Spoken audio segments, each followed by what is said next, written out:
leadership teams now taking the convocation procession onto the stage. Let's put our hands together and welcome the dignitaries.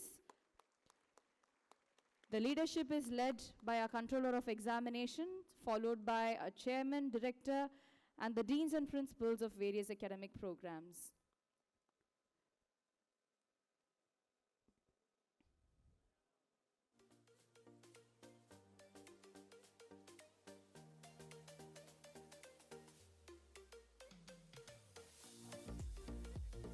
I request all the students to kindly move in and take the seats.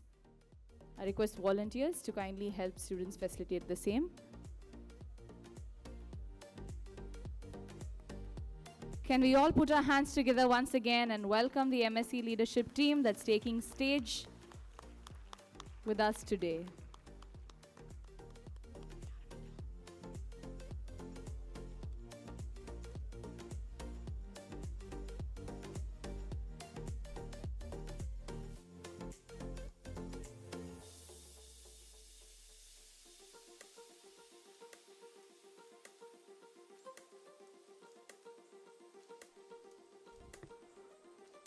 I request your kind attention. I request all the students to please take your seats at the earliest. I repeat, I request all the students to please take your seats at the earliest. I request all the student volunteers to please guide your seniors to their respective seats. I repeat, I request all the student volunteers to please guide your seniors to their respective seats.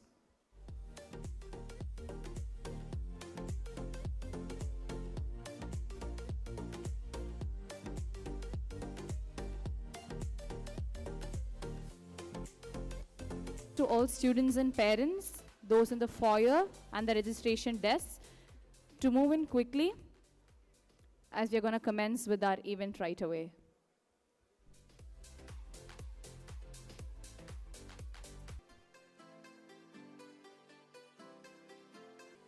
A very good morning to one and all present here.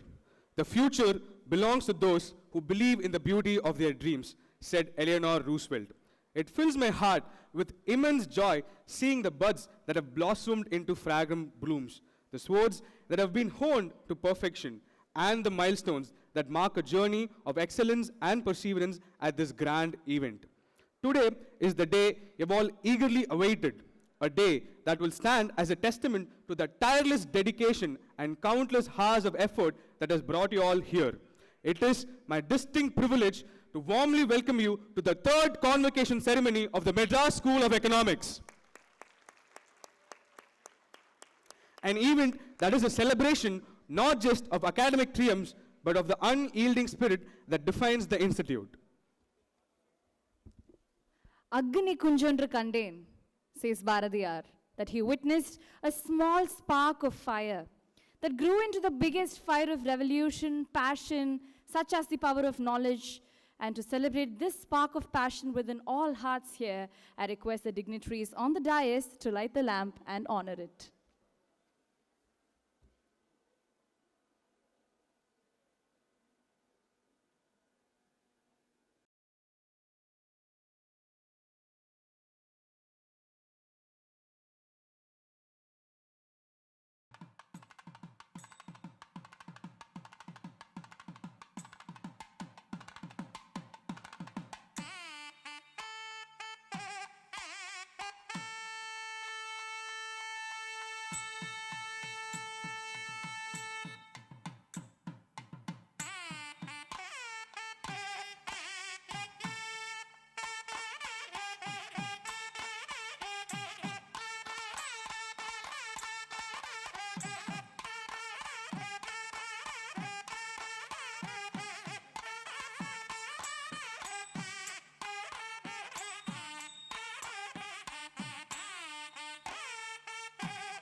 Let's all put our hands together, celebrating that moment of lighting the lamp of knowledge and passion that's within all of us.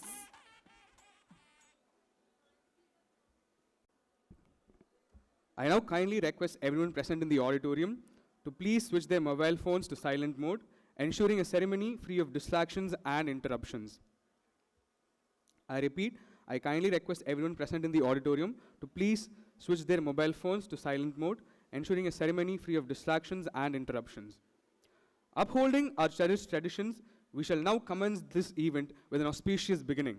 I invite Ms. Emmy, Ms. Shreya, and Mr. Pragalad to render the Tamil Thai Varthu. I request the gathering to kindly rise for the same. Tamil தாய் வாழ்த்தனை பாடுவதற்காக Amy Shreya Pralhad அவர்களை மேடைக்கு அழைக்கிறேன்.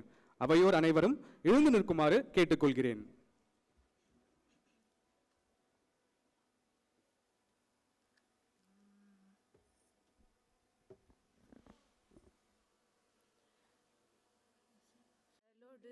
நிலமடந்தை கெழிலொழுகும்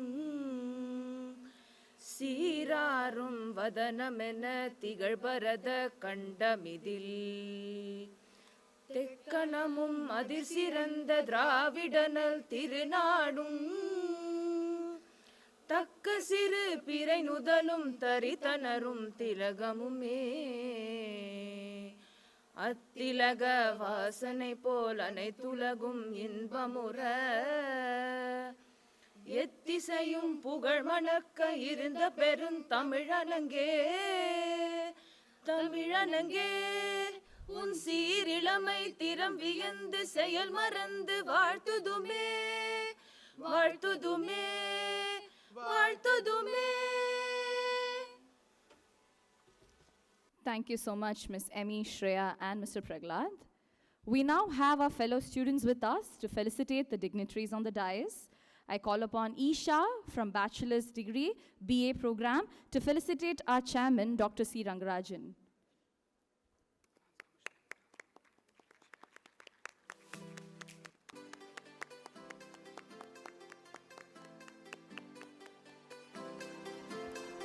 Next up, I request Harshini from Master's Program MA to felicitate our chief guest, Dr. Soumya Swaminathan.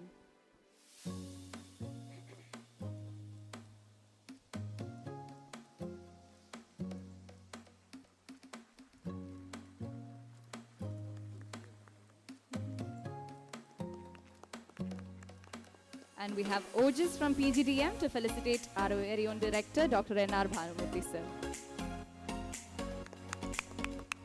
Let's all put our hands together.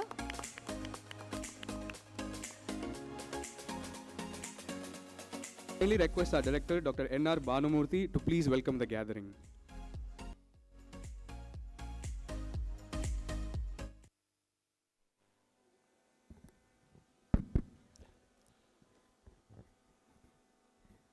Good morning, everyone. Honorable Chairman of Madras School of Economics, Dr. C. Rangarajan, Chief Guest for this event, Dr. Soumya Swaminathan, Controller of Examination, Dr. Zarina Begum Irfan, Deans of various programs, Dr. Rakesh Nigam, Dr. Soumitra Baduri, Dr. Amrita Chatterjee, faculty members and staff of MSE, graduating students and their parents, other invited dignitaries, friends from media, ladies and gentlemen. It's indeed an honor and a pleasant duty to welcome you all to this third convocation of Madras School of Economics. First and foremost, I warmly welcome our beloved chairman, Dr. C. Rangarajan, who needs no introduction to this audience. His contributions to public policy in many spheres under various capacities is very well known to all of us.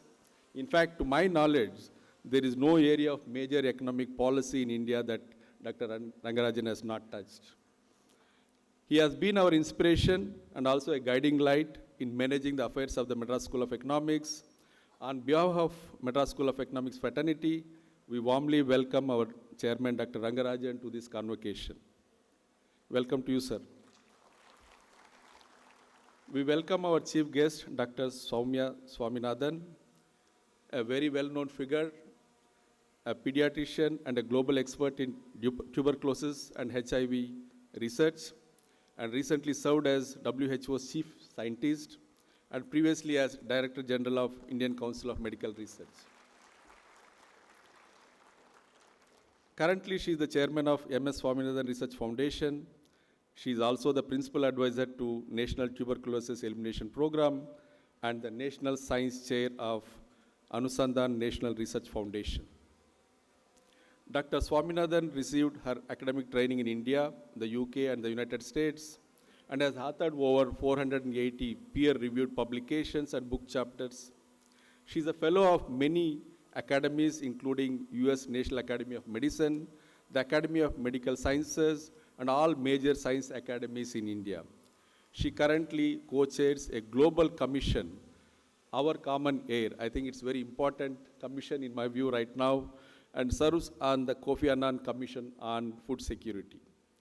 Dr. Swaminathan serves on various boards, and she is a member of the Governing Council of the Tamil Nadu Climate Change Mission, member of One Health and Climate Change Strategic Committee, Government of Tamil Nadu, and chairs the Scientific Advisory Board of the Indian Council of Medical Research.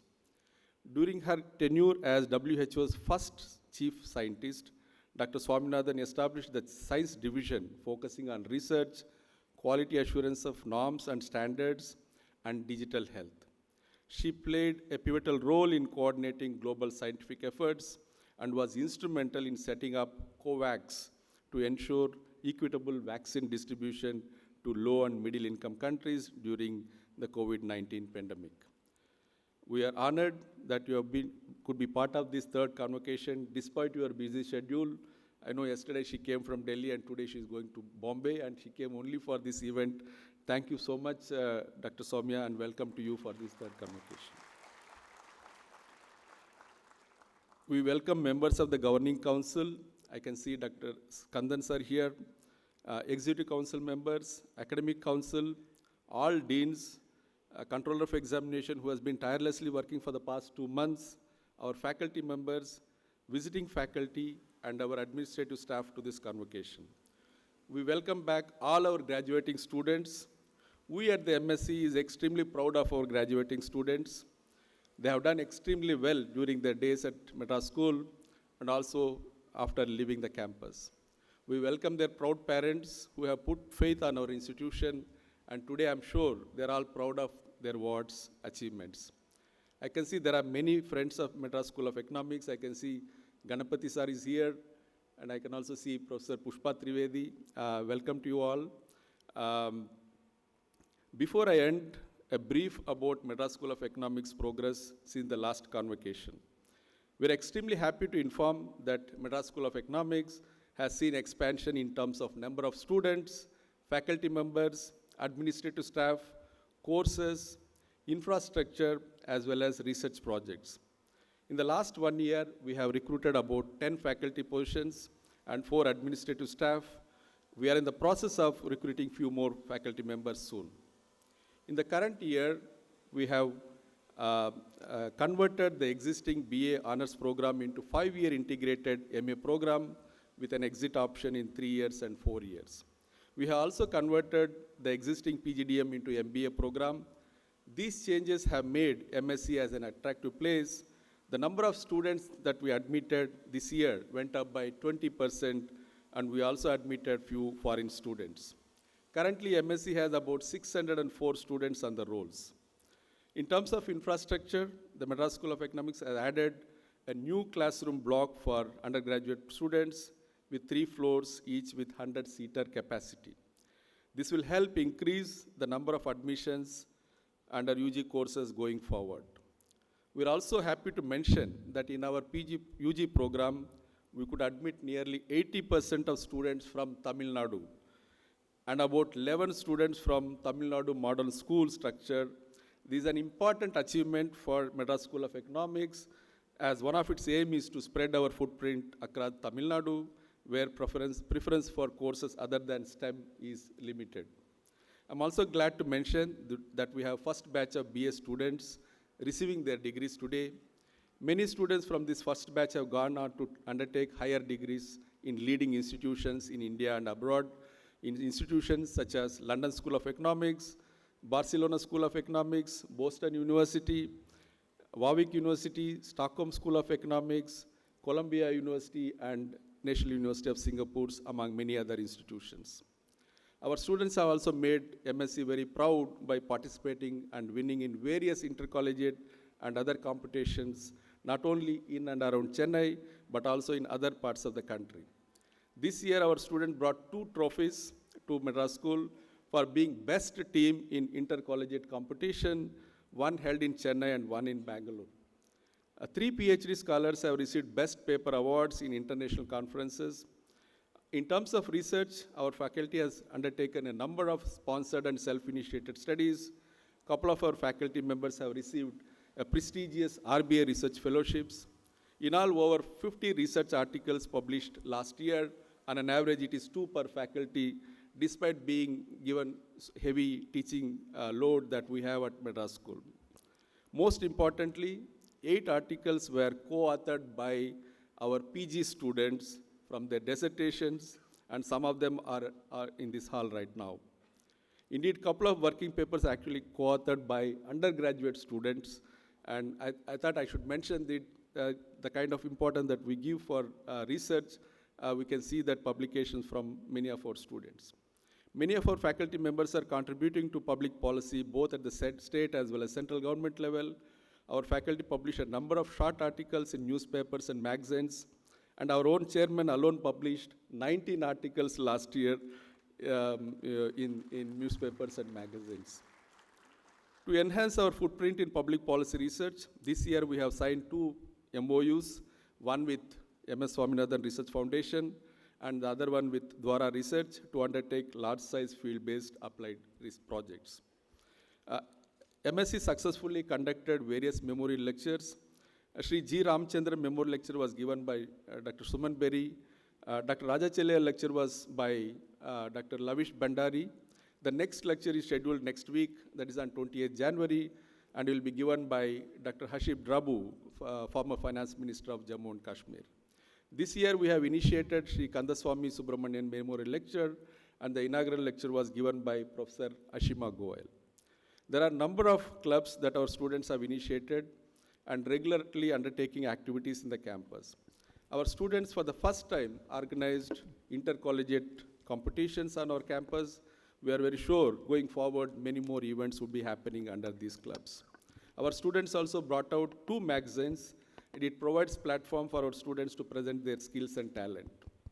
Under the Center for Public Finance, we have undertaken 2 major activities, organized an international conference on rethinking public finance in collaboration with Gulati Institute of Finance and Taxation, Trivandrum, and also a 2-week workshop on public finance for research scholars and early career for faculty members. Apart from these 2 events, we are in the process of undertaking few more studies for the government of Tamil Nadu in the current year. In terms of placements, MSc students are known for getting into leading firms. While all of you are aware of the extent of uncertainty in the global world, despite this, MSc could manage about 60% of total students. I'm not saying total eligible students, total students we are saying, with leading firms coming to the placement process. I'm sure many of the students who are placed last year are attending this convocation. We have a lot more to say on the MSc's achievements, but I would like to stop here, and I once again welcome you all to this 3rd convocation of Madras School of Economics, where we are going to present 214 degrees physically and 8 gold medals. And I also want to inform that 2 gold medals are sponsored by Sri Ramchandran's family, and 1 by Sri Bhuthalingam's family, and then 3 gold medals by Canara Bank. So we have about 8 gold medals, 8 grams, pure gold, and we know the kind of price right now. So we are giving a pure gold to all the students, and let me thank all of you once again.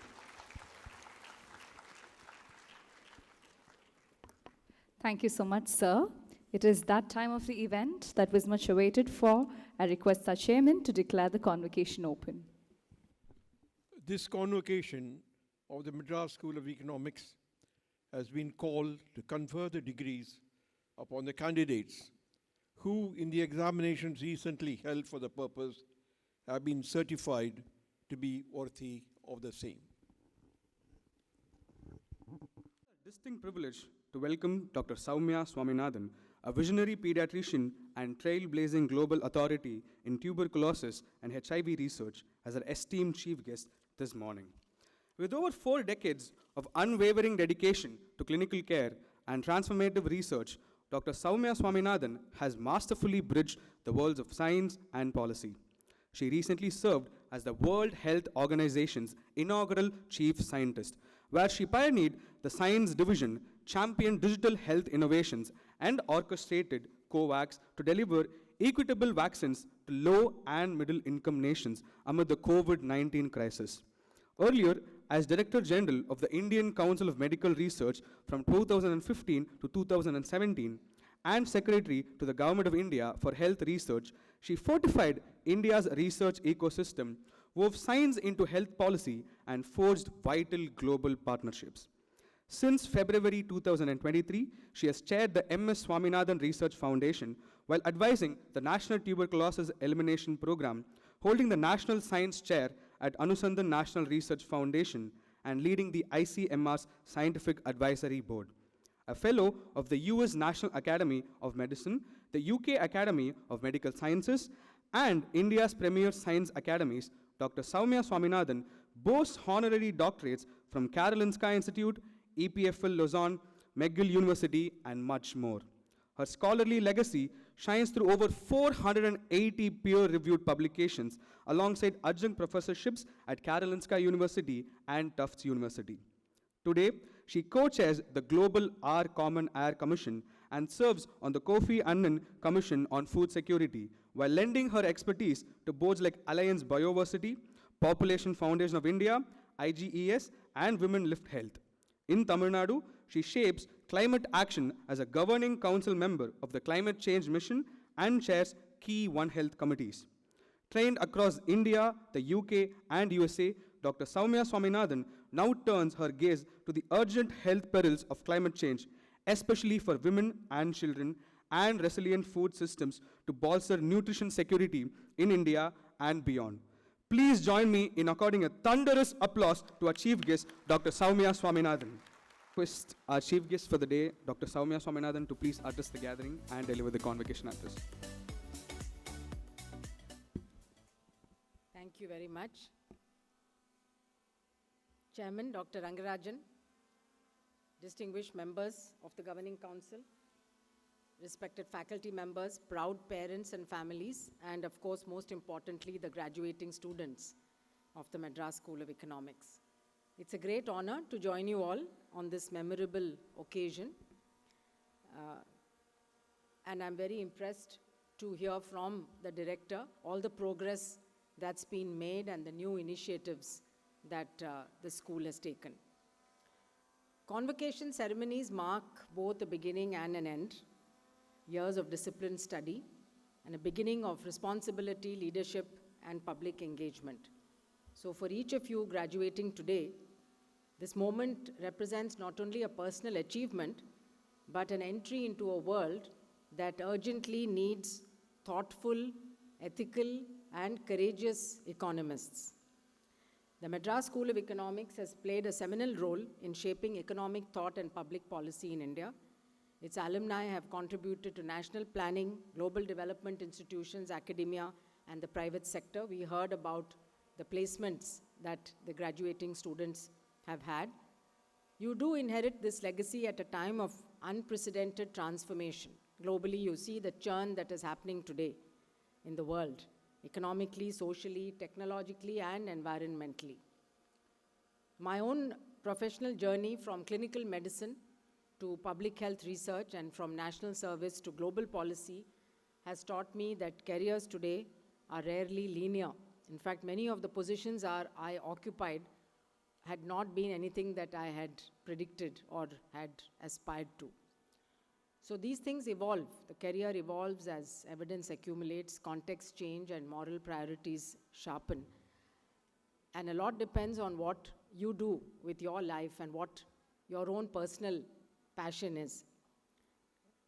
What should remain constant is the values of course, strong analytical foundation that I'm sure has been set by your training here at MSE, and also a commitment to good public qualities that also MSE nurtures. You are graduating into a world that faces multiple interconnected crises. Climate change, economic inequality, public health emergencies, demographic shifts, and geopolitical uncertainties are no longer abstract concepts. They are shaping livelihoods, they're shaping our own health, markets, governance systems in real time. In fact, day to day things keep changing. These challenges are complex, they are also interconnected, they are systemic, and so they need new ways of thinking across disciplines. One of the most defining features of these crises is inequality. While shocks such as climate change or pandemics affect entire populations, their impacts are not evenly distributed.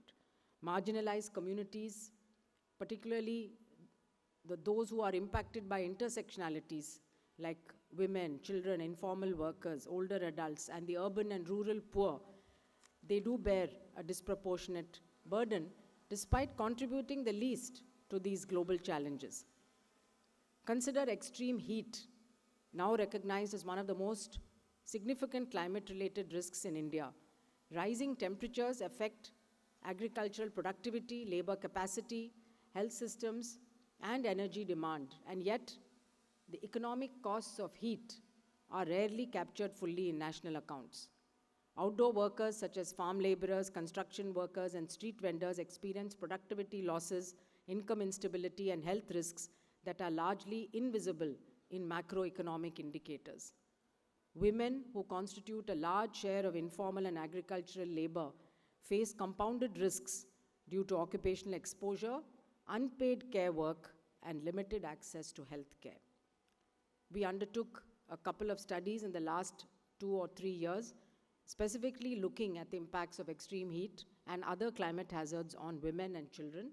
And we have found some very, very disturbing findings, which, of course, a clear correlation between exposure to prolonged climatic stresses and maternal as well as child health and nutrition indicators, but also increase in things like gender-based violence, domestic violence. These things are increasing. And as far as gender equality is concerned, the SDG 5, we are not doing particularly well. India as a country and even Tamil Nadu as a state is not doing very well on that SDG indicator. So we really need to think about our policies and embed gender not just as a byline, but really think through carefully what gender implications each of our public policies have. Children are also profoundly affected, and young people. I'm sure all of you as well worry about the future. Heat stress and climate variability disrupt food systems, increase food prices, and worsen undernutrition, particularly among low-income households. These shocks have not just short-term but long-term implications, consequences for physical growth, cognitive development, educational attainment, and future productivity. So we're really talking about human capital here. And from an economic perspective, this represents a loss of human capital with intergenerational implications and also an implication for the attainment of Viksit Bharat at 2047. India's experience during the COVID-19 pandemic further exposed structural vulnerabilities. Informal workers, migrants, women-headed households, and children face disproportionate economic and health shocks. While aggregate recovery indicators have improved, the unevenness of recovery highlights the importance of distribution-sensitive economic analyses. This is where your role as economists becomes critically important. Economics has traditionally prioritized efficiency, growth, and optimization, and these remain essential. But today's realities demand that the discipline expand its focus to include equity, resilience, sustainability, and well-being. The metrics you choose, the assumptions you make, and the questions you ask will shape public policies and policy choices in powerful ways. Economists are very uniquely positioned to quantify what is often ignored, that is the economic value of health, the cost of environmental degradation, the burden of unpaid care work, and the long-term returns on social investments. You can help ensure that climate adaptation, public health preparedness, and social protection are seen not just as expenditures, that's how the government usually calculates or lists them, but as investment. And this is something that at WHO we used to frequently underline, that health, whatever we are spending on health, is not an expenditure, but an investment in economic stability and growth. For example, investments in heat-resilient infrastructure, early warning systems, and occupational safety measures yield returns through improved productivity, reduced healthcare costs, and avoided mortality. Take air pollution. I'm very happy that Professor Geeta Gopinath, when she was speaking at Davos, made this remark that pollution is the biggest threat to India's economic growth today and GDP growth. It is not trade barriers. I think we need economists, health people. We have been saying this for a long time. But I think ultimately, if the economists really can show the impacts on GDP,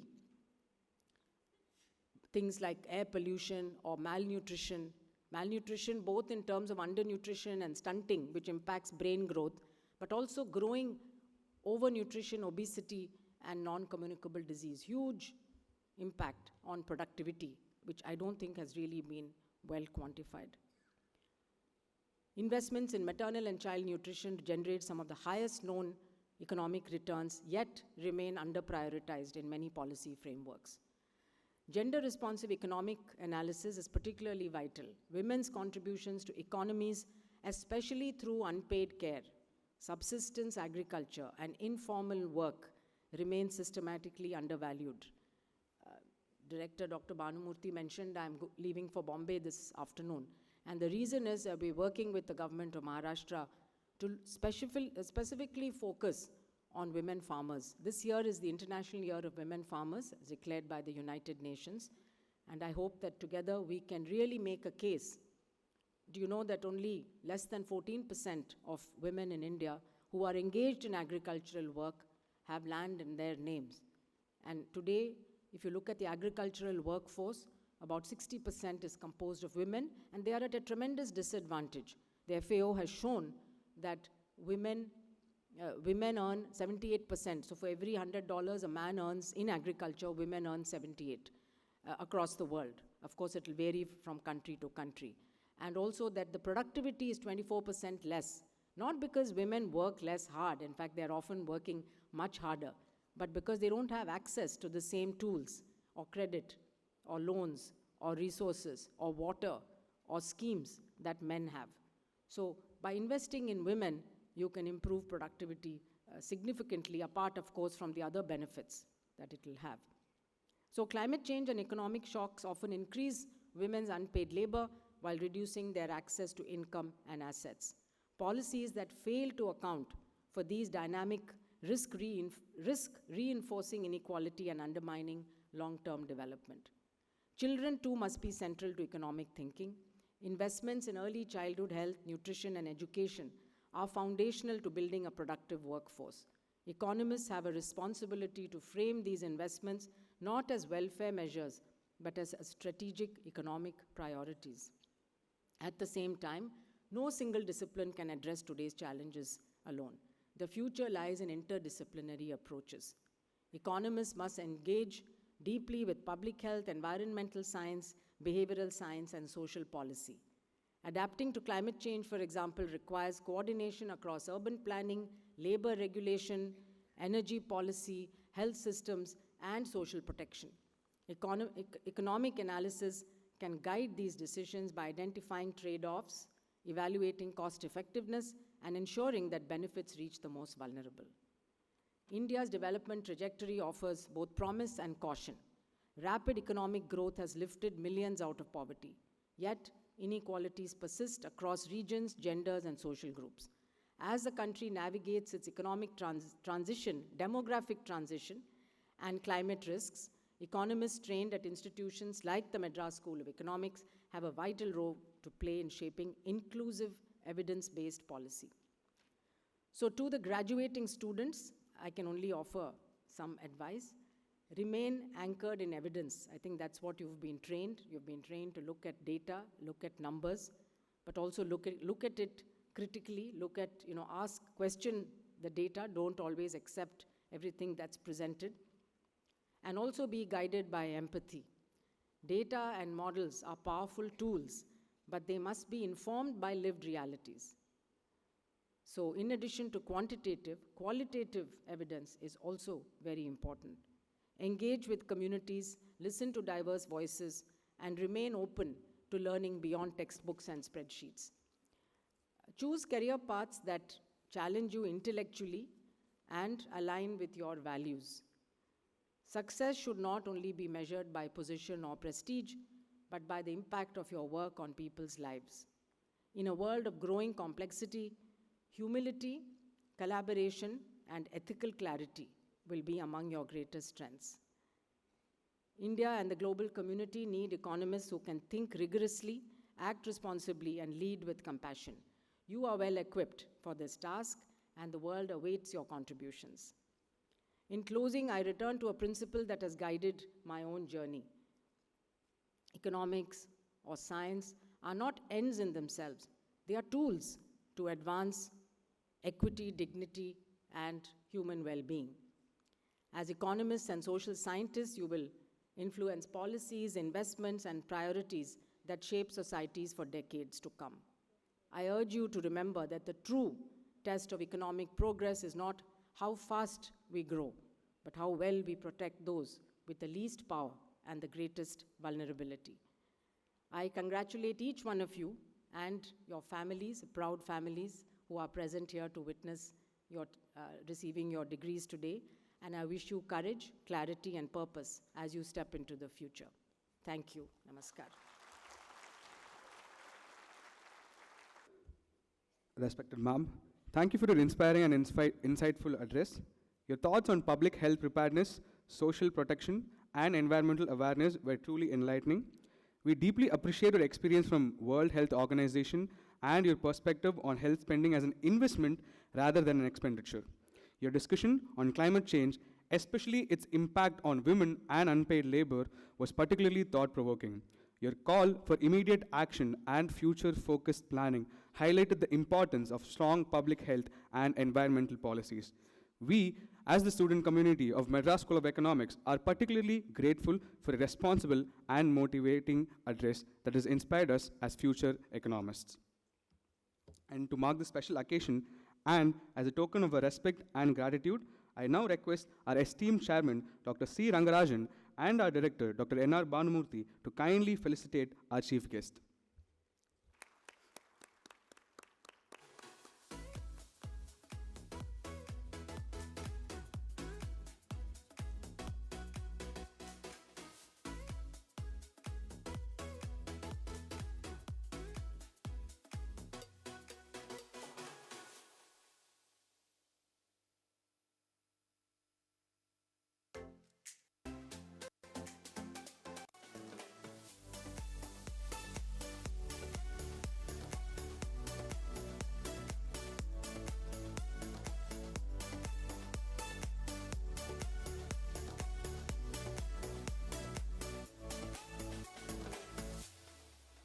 Thank you so much, sir. Thank you, ma'am.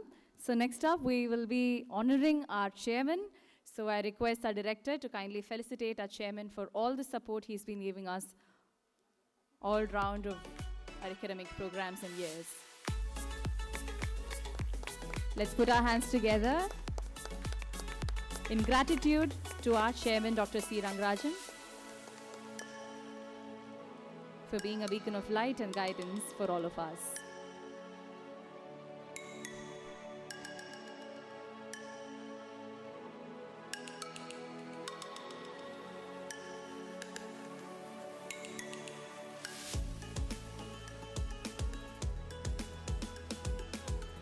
Thanks to the dignitaries on the dais, we have our special invited guests for the day, and we request our student community members to kindly felicitate them. So we have Mr. Skandan, retired IAS. He's the board and governing member, executive council member of Madras School of Economics. I request Rashtra, our master's student, to kindly felicitate sir for his presence with us today.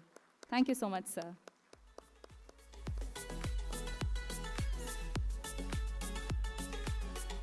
Next up, we have Sri Ganapati sir from the S. Ramachandra family, who sponsored the gold medal for our PGDM program. I request Yamini from the master's program to kindly felicitate sir. Please put our hands together as sir has taken the initiative of sponsoring the gold medal winners today. Next up, we have Mallika Chellaya ma'am, daughter of our esteemed founder, Raja Chellaya ji. So I request Madhumita to kindly felicitate ma'am. Thank you so much for your support and guidance all through. Thank you, ma'am. Next up, we have Professor Pushpa Trivedi, the HOD of Economics Department, Shivnada University, Chennai. Thank you so much for joining us here today, ma'am. I request Madhumita and Yamini to felicitate ma'am.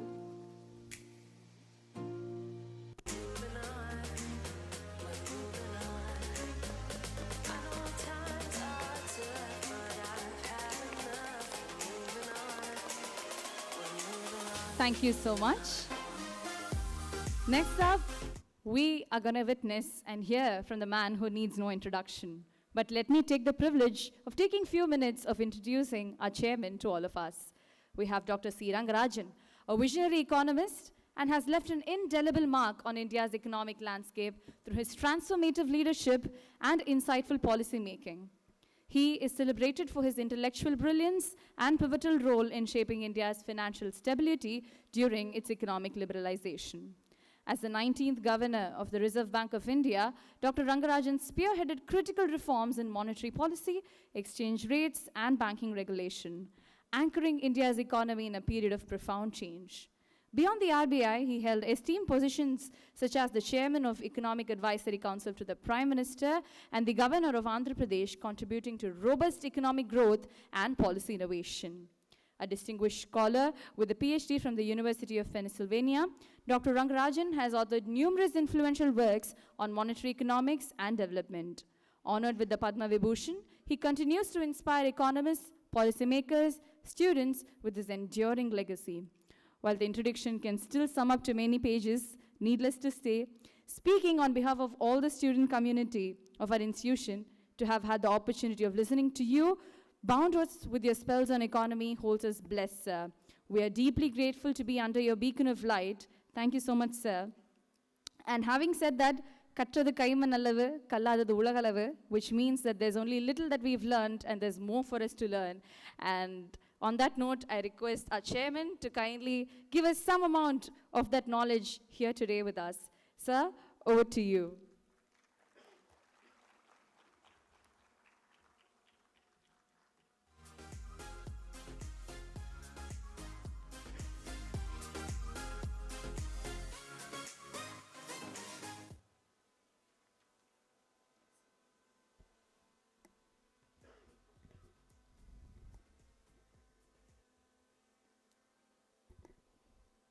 Dr.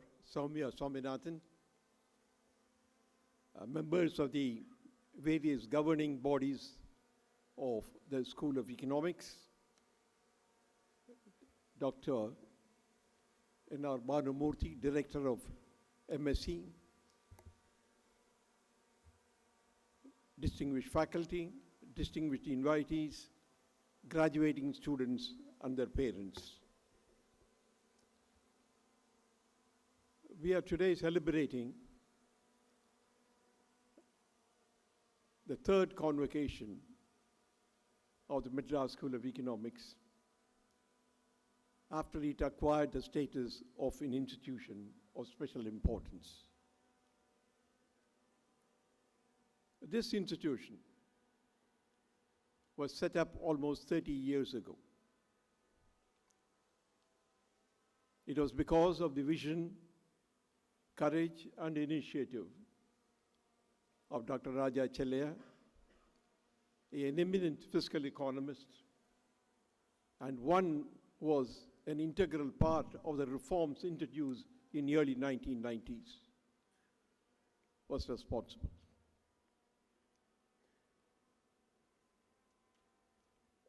The objective of the Madras School of Economics was to set up or to create an institution of excellence in the area of teaching and research in economics and other related disciplines. The status of institution of special importance gave us the power to give degrees. Until then, the degrees were given by other institutions with whom we had a memorandum of understanding. This convocation is unique in one sense. The first batch of BA honors students who completed a 3-year rigorous program are being given the degrees. Second, the first PhD student who is obtaining his degree is also going to happen today.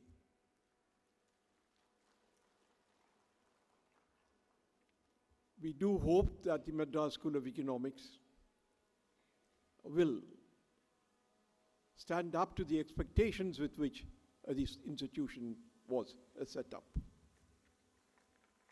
I want to congratulate all of you who are graduating today. Let me add a word of special importance, special appreciation to those who are getting medals.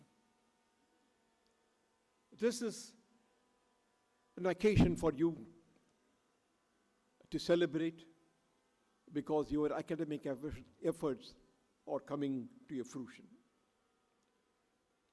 As you enter a new stage in your life, your future is intertwined with the future of this country.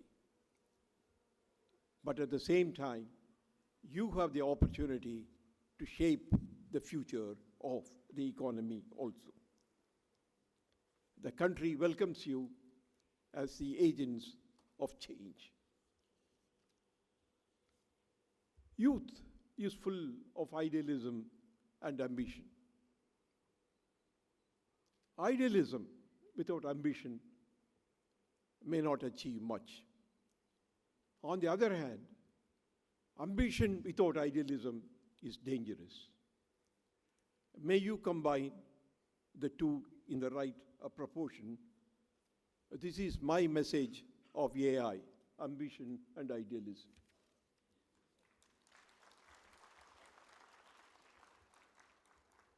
We are indeed very grateful to Dr. Samya Swaminathan for accepting our invitation to be the chief guest. And she delivered a very thoughtful and insightful lecture this morning. She is a distinguished scientist, and her own career shows how, from research in her own field, moved on to public health, and then into policy innovations in both at the national and the global level. This is a role model for all of you. She emphasized a number of things this morning, but perhaps the most important thing was we need to acquire knowledge. The domain knowledge must increase. But at the same time, it is important, and it is more important to understand what we do with that knowledge and how and what purpose for which that knowledge is being utilized. As she pointed out, there are many inequities in the world. Inequality is rampant. Gender discrimination continues in many places. So, even as we address issues which are common to all, as she mentioned about climate change, it affects everyone. But it affects a lot more the people who are poor, the vulnerable groups. Therefore, as we address the issues that are critically important, we also need to pay more attention to the vulnerable groups and the poor who are hit harder.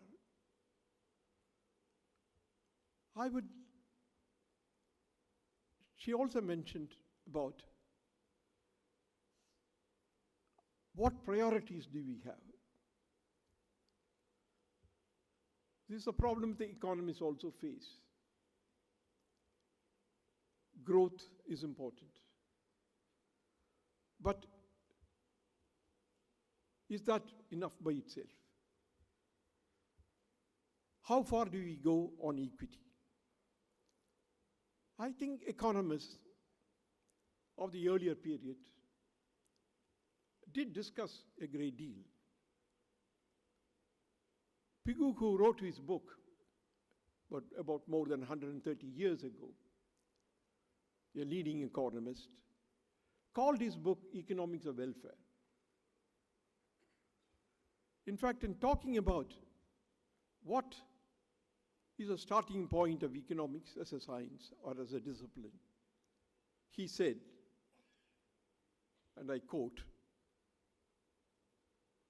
what Pigou said, "Wonder," Carlyle declared, "is the beginning of philosophy.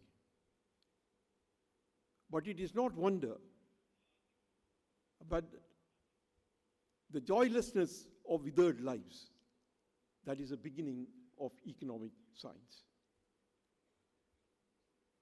In some way, social sciences have a problem. There is a distinction that is being made between positive science and normative science. Positive science discusses, analyzes, and explains. Normative science prescribes. What is the role of an economist? In fact, Lionel Robbins, in his book on Nature and Significance of Economic Science, went to the extent of saying economist, qua economist, has no role to play in terms of policy. Because it is up to somebody else to choose the policy. The economist's role is simply to lay down what the implications of alternative policies. Now, not all people agree with this. If somebody can analyze and point out the various alternatives, he or she is also the best person to say what is most ideal. So this argument goes on. But the point really is that economics is a discipline. As Dr. Swaminathan pointed out, that you have the tools. The tools have to be used. And the discipline provides you a lot more about what the tools are and how the tools are to be used. In fact, Keynes, in his introduction to the Cambridge Handbook series of books, said about economics, it is a method rather than a doctrine, an apparatus of mind, a technique of thinking which enables the possessor to draw correct conclusions. So the point clearly here is, we need domain knowledge. We need to know the tools that are necessary to address problems. And finally, you also have to know what is to be done with the tools and the domain knowledge. Therefore, the importance of the purpose for which you use the knowledge is clearly coming out. But the point which many people ask is, if economics is a science, very often we call it science actually, and there are universities which give a MSc degree in economics. I think we also used to give the MSc degree earlier, but then we were told, no, you have to all conform, you have to give only MA in economics. But if you call it a discipline, the question that arose is, why do economists differ? Because it is always said, if there are 3 economists, there are always 3 opinions. Sometimes people say 4 opinions because one person has changed his opinion. Why? Why are 3 opinions or 4 opinions when there are so many economists? That is because of the fact economic analysis takes you up to a particular point. Beyond that point, when you say what the policy implications are, you have to make assumptions. You make assumptions. For to some, reducing inequality is an objective. For to some others, it is not. So therefore, as a result, you come up with different opinions. Therefore, you go beyond the knowledge and the tools, and you need to use both of them consistent with what your objective is.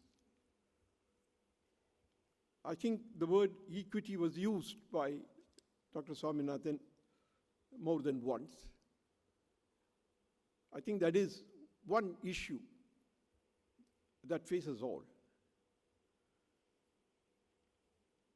What is the importance of equity and what is the importance of growth? Growth and equity are both needed. People talk about economies, use models and optimizing. But much of economics is really maximizing an objective or an objective function subject to constraint or constraints. So you have to put the constraints. I mean, it is not maximizing something without the restraint. No, there are restraints which are purely economic. Then if you want to put a restraint which is non-economic, then the model gets changed. So in my opinion, growth and equity are important.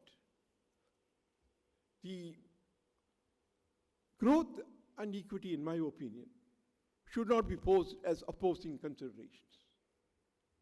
They must go together.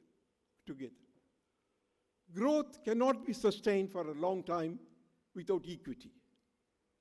But I want to emphasize also, equity will be a distant dream unless it is accompanied by growth. The two must be woven together to produce an acceptable pattern of development. As you go along, use the science of economics, the tools that you've learned, to really improve the quality of life of the people. The way in which growth and objective can be woven together to produce an acceptable pattern of development, therein lies economic wisdom. Growth and equity cannot also be sequenced. Growth first and equity later. That is not possible in the world of today. That was possible in the days immediately after Industrial Revolution. Those of you who read Dickens' book, Charles Dickens' novels, will know what a tragedy it was in terms of the workers who toiled at that particular time. As I have said many often, growth and equity are the two legs with which the nation must walk. If you ignore any one leg, the country can only limp along. So in the broader sense, the emphasis on the two is important because the two are interrelated.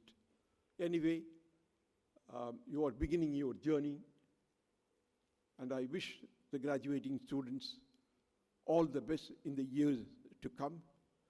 Bear in mind what Dr. Swaminathan said this morning in terms of what you can do in your career and what you have to bear the larger goal and objective with which you will have to work and work also. In fact, the world is in a flux. When I want to say that wish you all the best in 2026, I am not very sure whether what the shape of 2026 will be. So in any case, let me wish you all the best in 2026 and wish you all a very good career, a satisfying career, and the best years ahead. Thank you very much.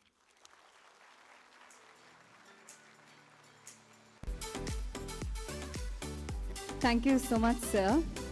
As youngsters, we shall combine idealism and ambition together, and economists, growth and equity in the external world to create a pattern of development that's going to be of high stature. We shall be those economists who wield the tool of economics and be agents of change. Thank you so much for your speech, sir. That was very inspiring and has left us with a responsibility that we bear in our mind as we walk forward. Having said that, we now move on to the next chapter of our event, where we shall confer the degrees and the gold medals onto the students.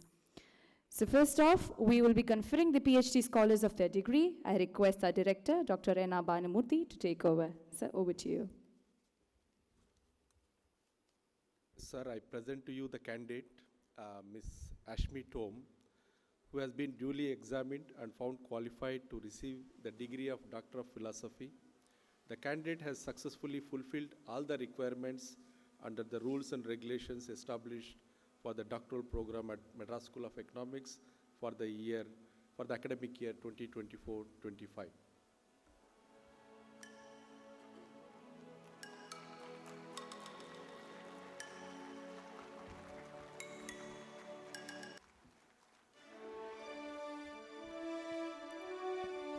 Adding on a special note, she's been conferred the degree for the thesis titled Strategic Analysis of Indian Child Nutritional System, a focus on enabling determinants, which is aptly getting awarded by the global health expert herself.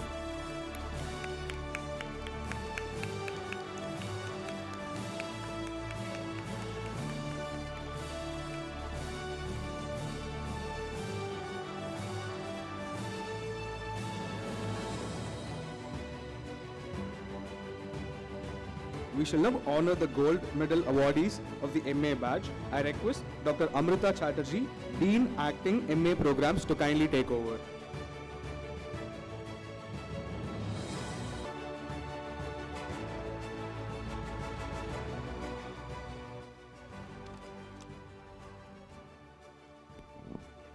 Good morning, everybody, and a very warm welcome to all the graduating students.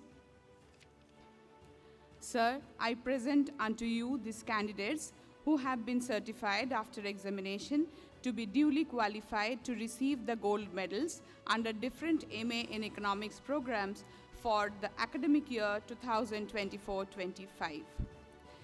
So now we are going to announce the gold medal recipients for the 2023-25 batch students. Starting off with MSc Gold Medal. Please put your hand together for Ms. Nimala Hamsini from MA Actuarial Economics batch.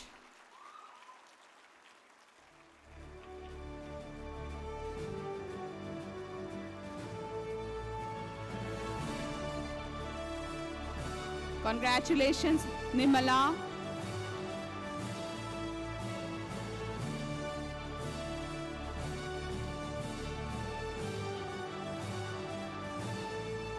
Next one is Canara Bank Gold Medal going to Shreya Garg from MA Applied Quantitative Finance batch.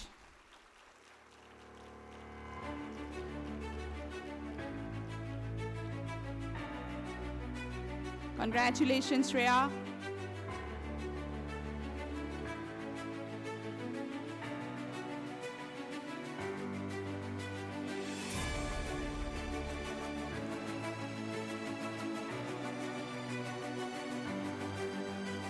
Next one is S. Budhalingam Gold Medal. But before we give away the medal, I will read out a small citation on S. Budhalingam. S. Budhalingam studied economics in Cambridge between 1929 and 1931. His teachers and mentors included Pigou, Keynes, Robertson, Kahn, and Joan Robinson.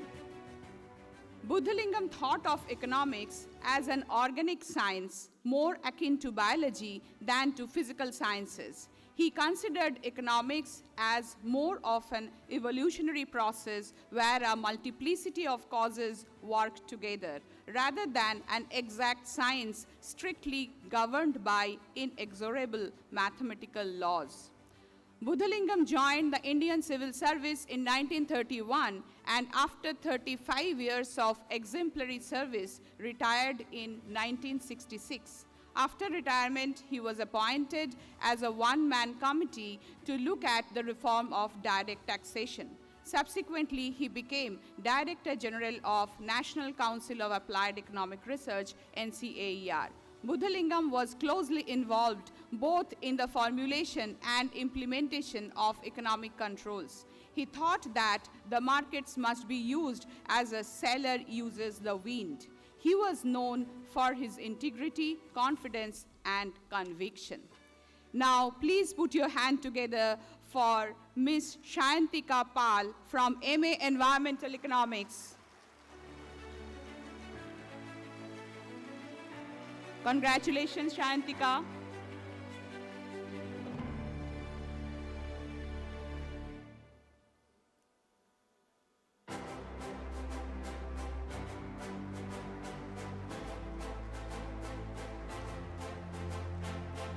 The next one is MSc Gold Medal going to Ms. Nandini S. from MA Financial Economics.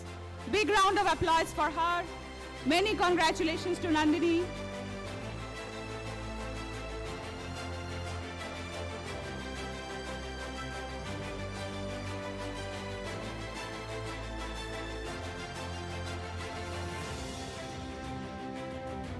The last but not the least, the Canada Bank Gold Medal going to Lisanne Lucas from MA General Economics. Congratulations, Liz.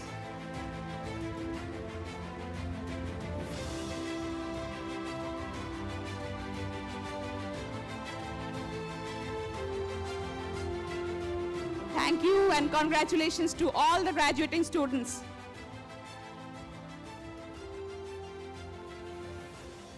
Thank you so much, ma'am. To award the PGDM students with their gold medal, I request Dr. Rakesh Nigam, Principal MSE School of Management, to take over. Sir, I present unto you these candidates who have been certified after examination to be duly qualified to receive the gold medals under different postgraduate diploma in management programs for the academic year 24-25. So let's start with the 23-25 batch.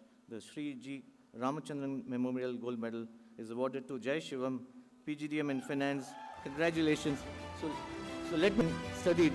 So he connected finance and medicine in one of his courses. So he studied about how virology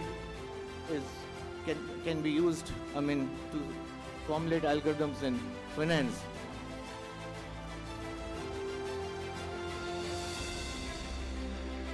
Congratulations, Jai Shivam. Well done. So next is Jaknavi. She is PGDM in Research and Business Analytics. Again, a truly interdisciplinary student.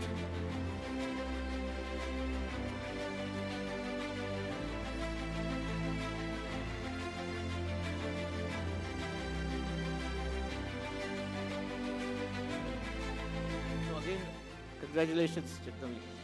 Nice to see you.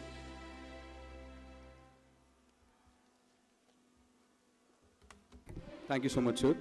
We shall now honor the gold medal awardee of the very first BA batch of Madras School of Economics now. I request our Director and Dean BA Programs, Dr. N.R. Banumurthy, to please take over. Then unto you, the candidate who has been certified after the examination to be duly qualified to receive the gold medal under the Bachelor of Arts Honors in Economics program for the academic year 24-25, Canara Bank Gold Medal to Vrisha K. Shah.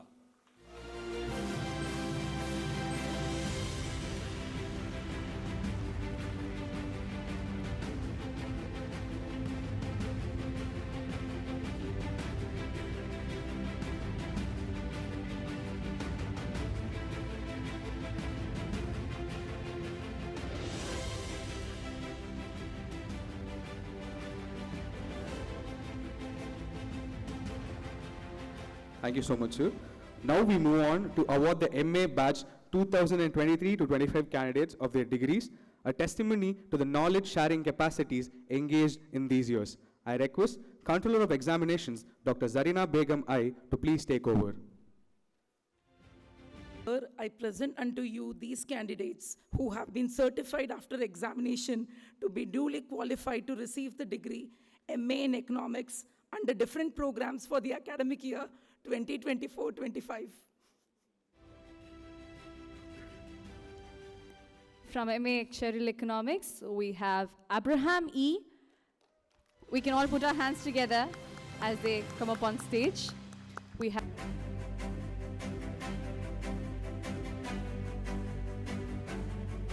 put your hands together for Abraham E. of MA Actuarial Economics.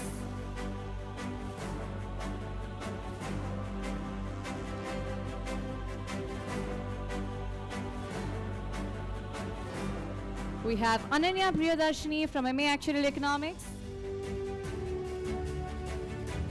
followed closely by Apurva Goel. Apurva Goel from MA Actuarial Economics.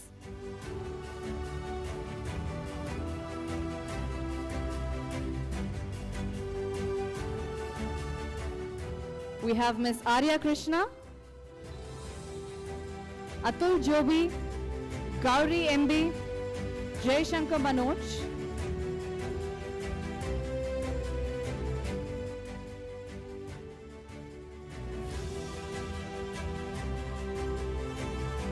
We should all put our hands together in celebrating their success this morning.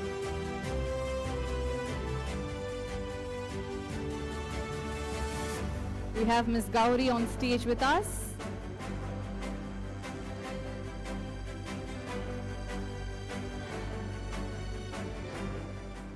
We have Mr. Jay Shankar Manoj.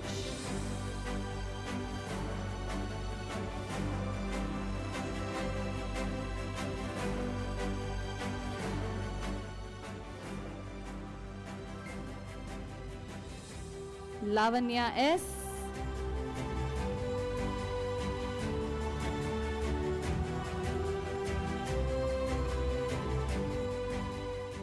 We have Mamik Saha on stage with us.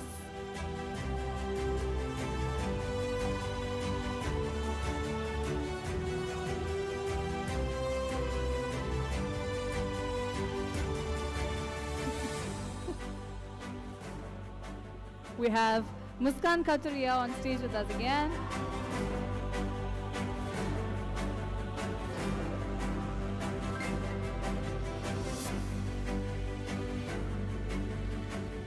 Nityashri S.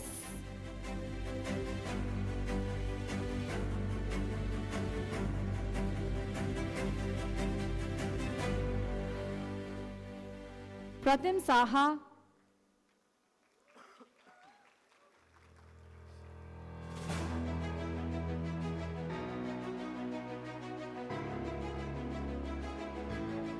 Ramya Bharati Manoharan.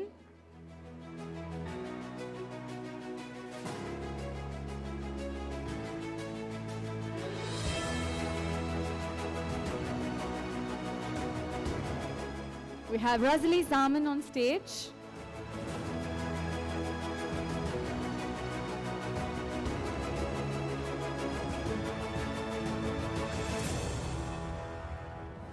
Ms. Riya Biswas.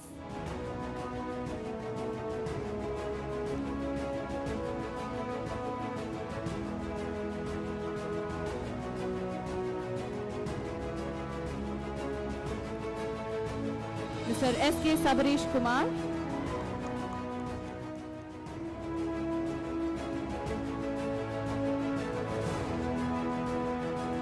Ms. Sakshi Agarwal.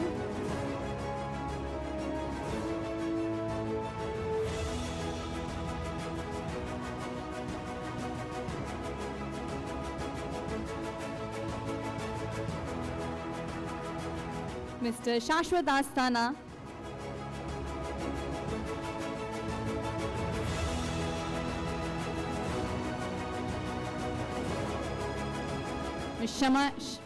Ms. Shayani Pramanik.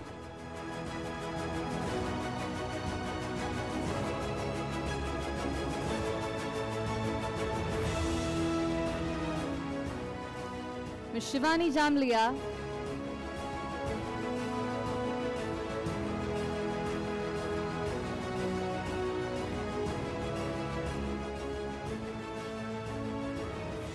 Ms. Shubhika Pandey.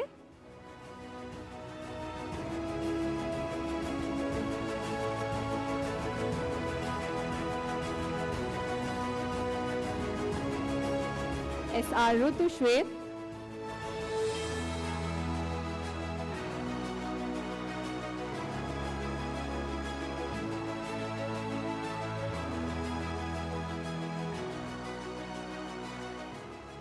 And Ms. Shrishti Banerjee.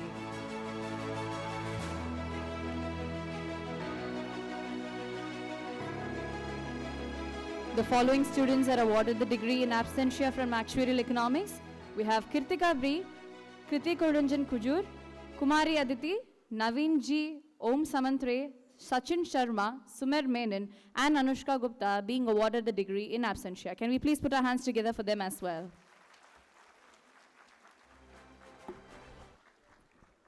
Moving on to the batch of Applied Quantitative Finance. To start off with, we have Abhilasha Yadav,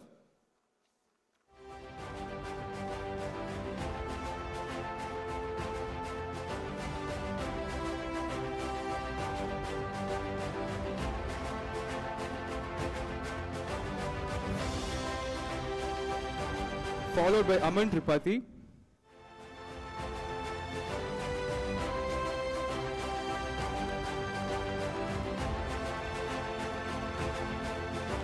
next up we have Amrita Satish Kumar,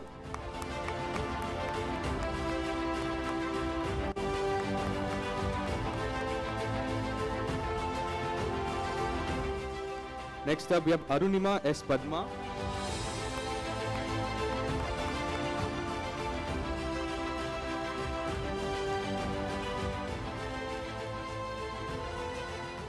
followed by Ms. Jayashree,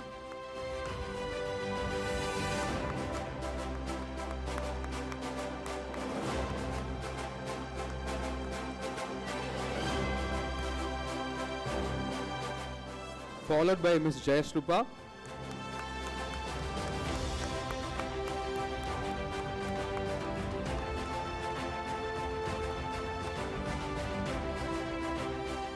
next up we have Ms. Kriti Kumari,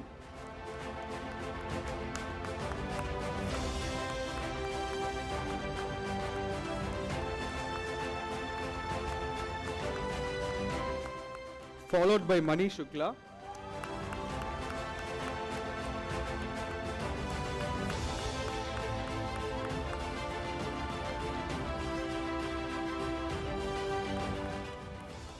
followed by Mansi Mittal,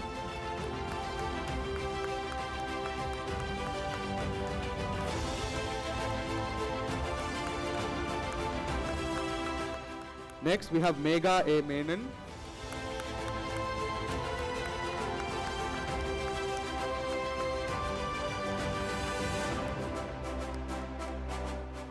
followed by Mehuli D,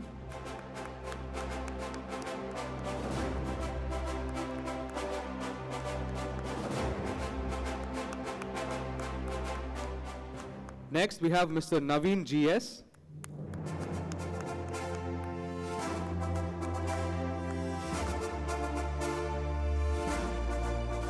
followed by Ms. Oindrila Mukherjee,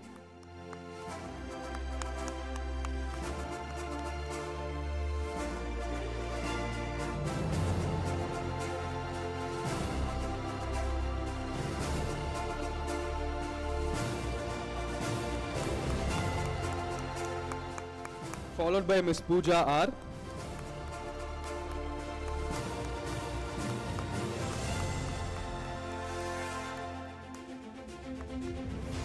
followed by Ms. Prashansa Anand,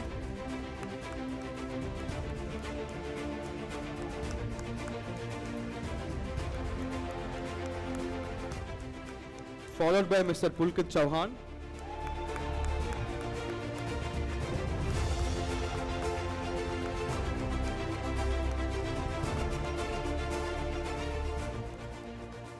followed by Ms. Riya Kumari,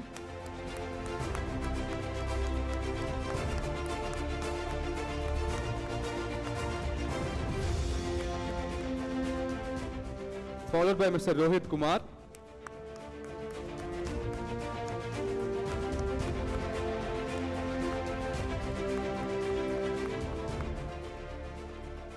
followed by Ms. Sana Mehta,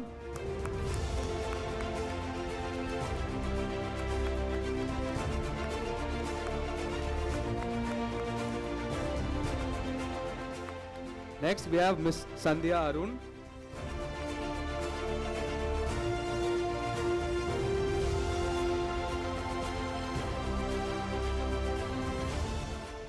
followed by Mr. Shivam Shri,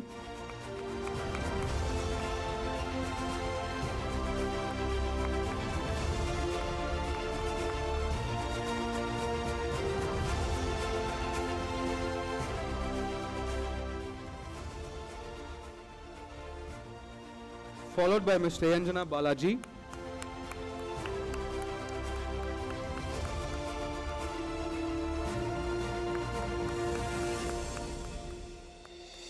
followed by Mr. Srikanth Suyambu,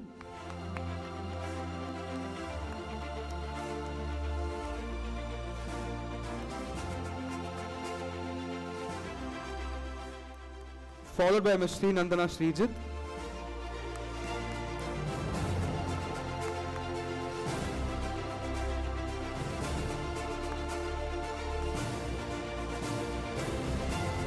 followed by Ms. Vaishnavi Srinivasan,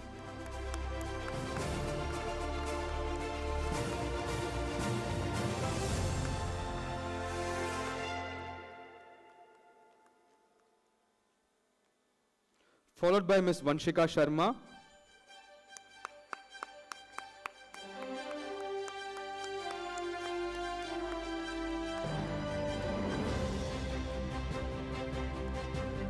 followed by Ms. Varshini Natarajan,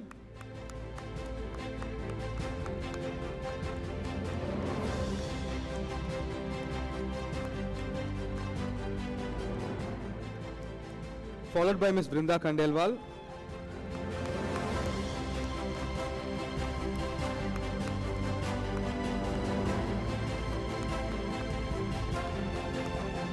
followed by Mr. Yogeshwaran Ganapati,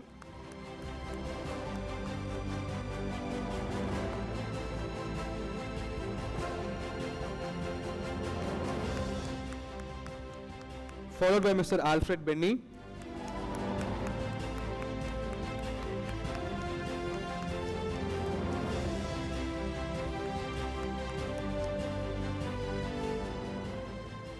followed by Mr. K.G. Anantanarayanan,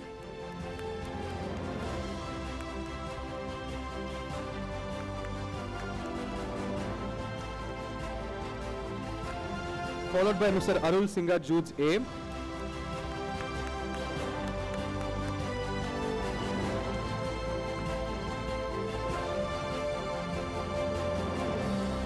followed by Ms. S. Mrinalini Chintapalli,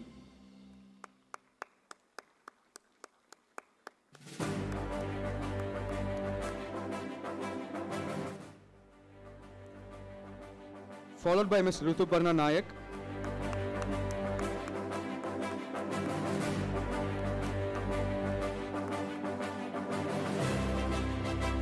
and Ms. Subiksha S.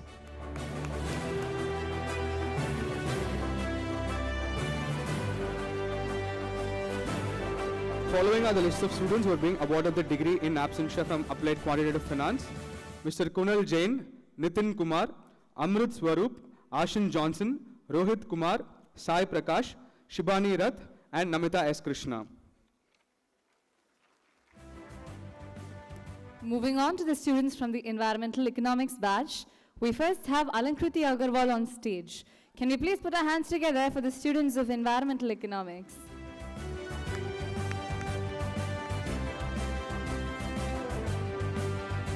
Followed by Amrita B.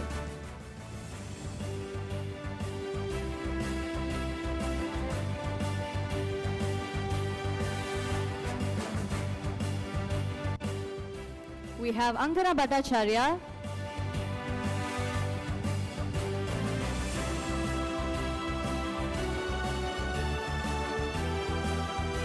We have Anna Binoy.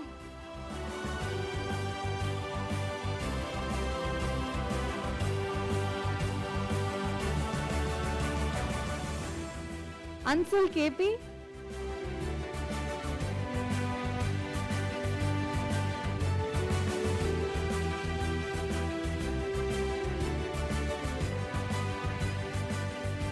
Ashwin Krishna VM.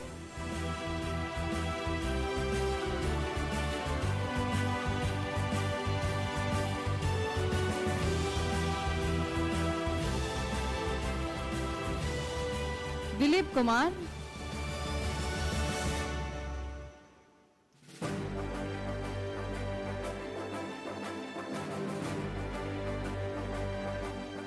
Gargi Das.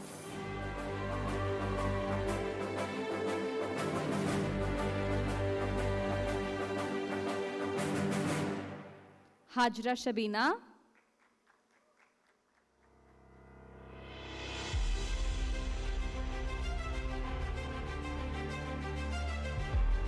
Can we please put our hands together in support of the students being awarded with their degree? We have Harish Chandar P.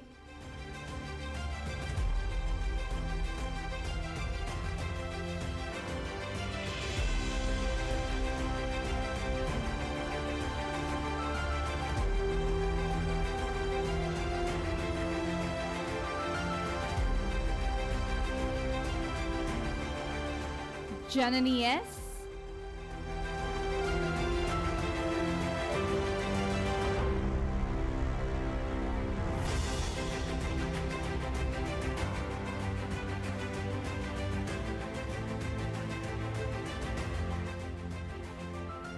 Jayashri S.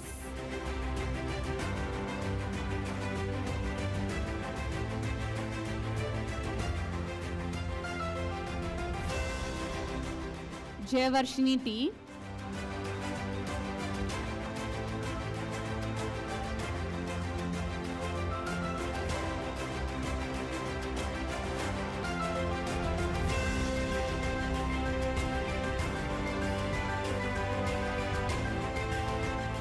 Miss Kavya Sareen.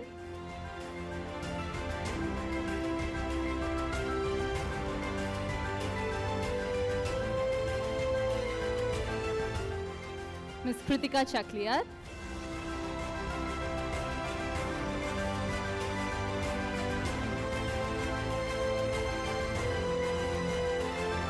Miss Priyadarshini R.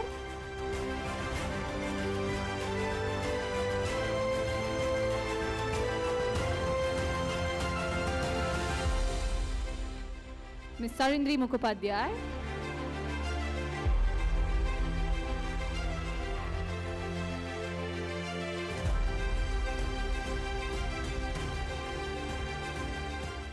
Miss Shivani V.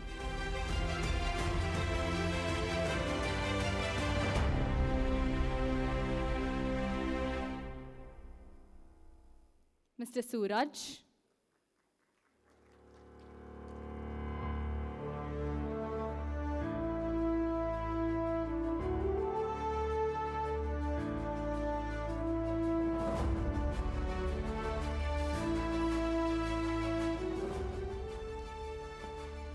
Mr. Suvam Sivam.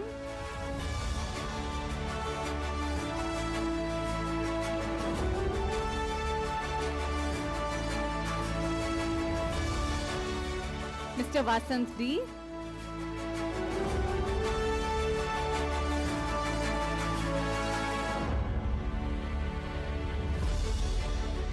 Miss Vidyashri NK.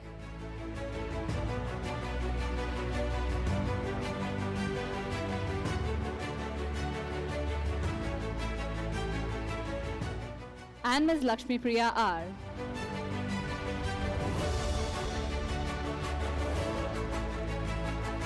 Ms. Jia Chabra is being awarded the degree in absentia for her degree in environmental economics.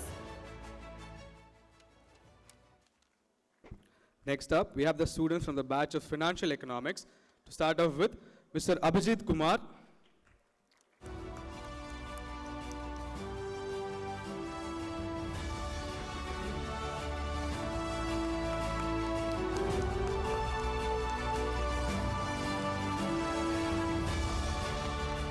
Followed by Mr. Abhyuday Sinha.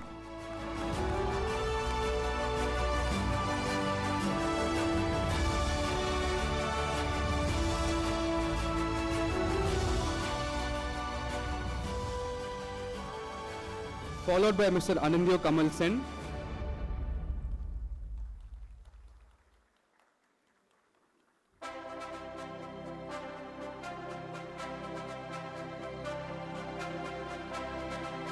followed by Ms. Bhavna R,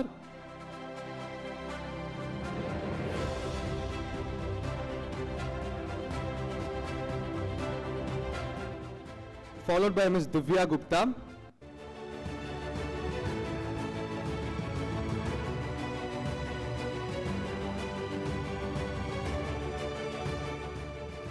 followed by Ms. Gopika Raghunath,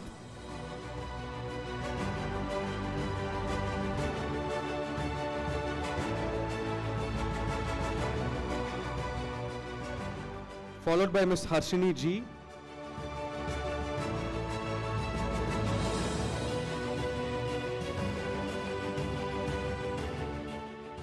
followed by Mr. Inian A,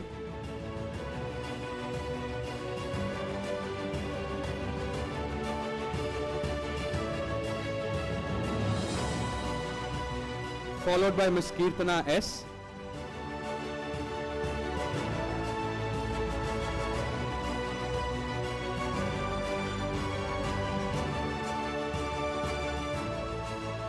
followed by Ms. Mahalakshmi Manian,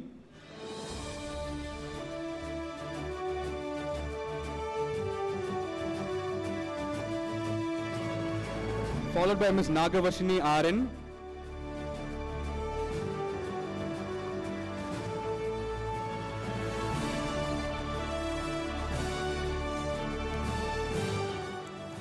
followed by Mr. Narendranath M,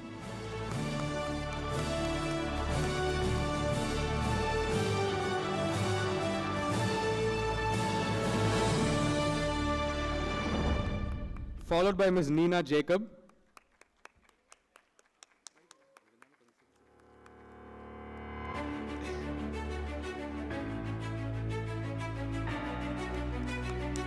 followed by Mr. Nitin Srihari,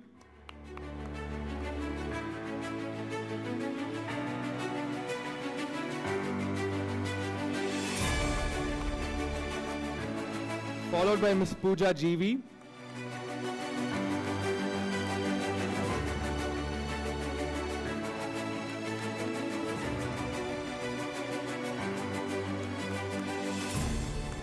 followed by Ms. Prashasti Chaudhary,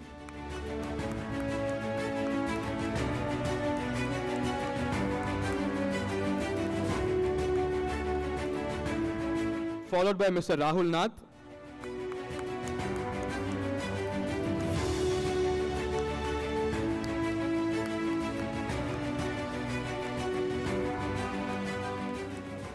followed by Mr. Rohit Saini,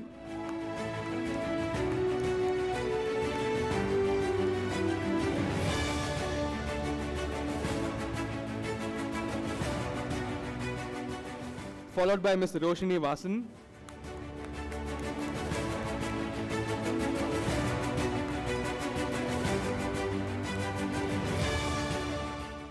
followed by Mr. Samat Bhatnagar,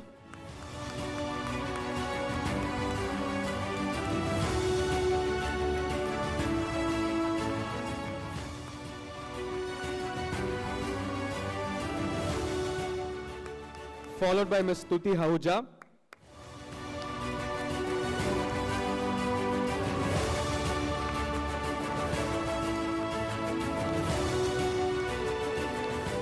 followed by Ms. Sugantha Sri P,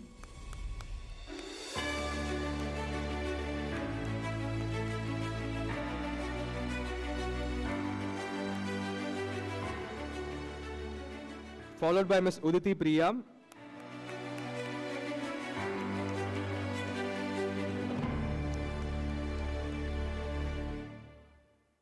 followed by Ms. Vanshika Nangalia,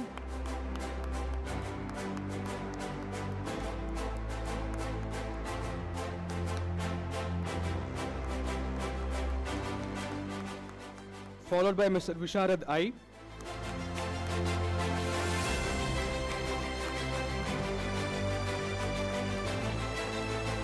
followed by Ms. Vrinda Mehta,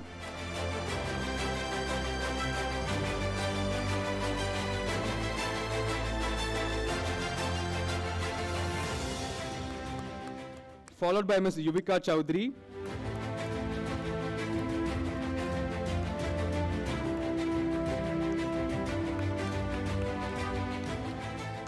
followed by Ms. Adabala Vijaya,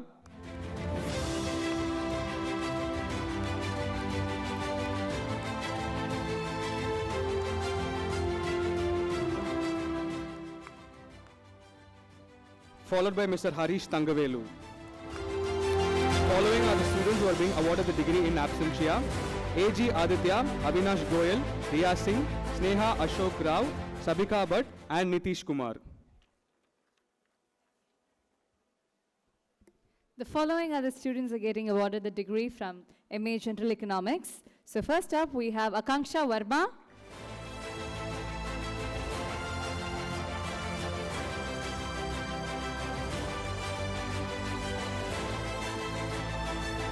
We have Akshya R.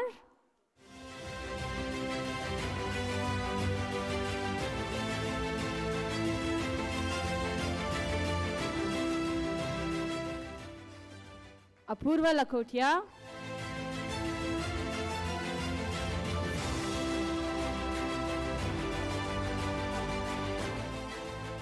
Arjun Tandon.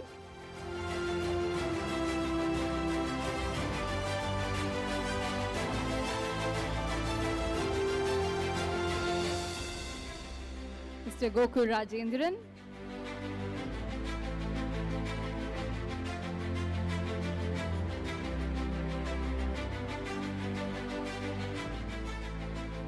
Hamilpur Dela Priya.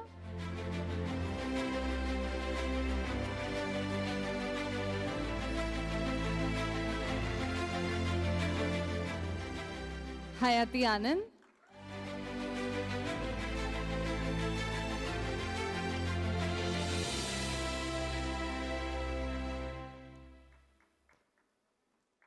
Joshika S.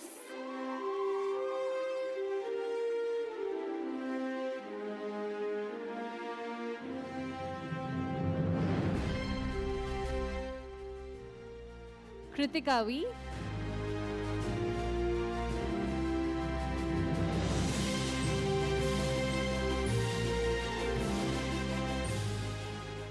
Manisha Devi G.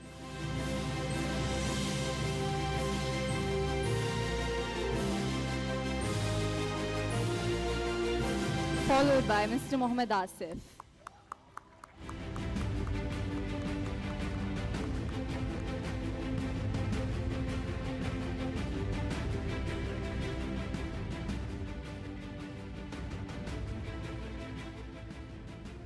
We have Ms. Pungurari RP.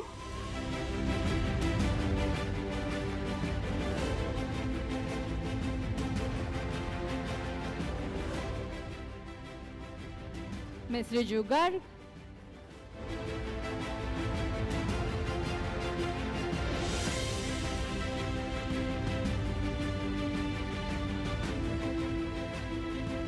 Mr. Ritwish Sharma.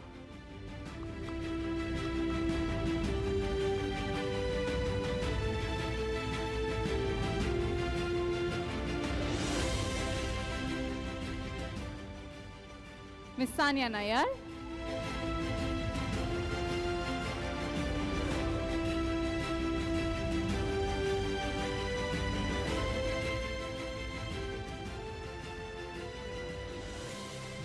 Ms. Sargam Jaiswal.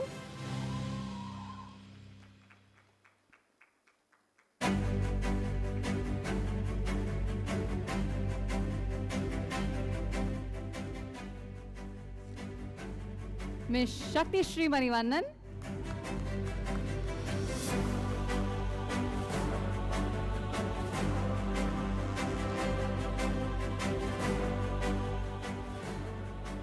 K. Shreyaswini.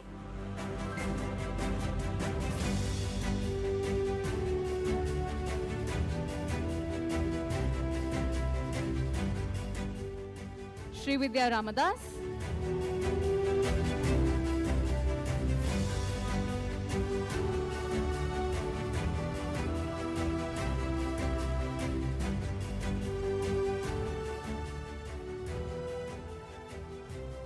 Mr. Sudhanshu Ranjan.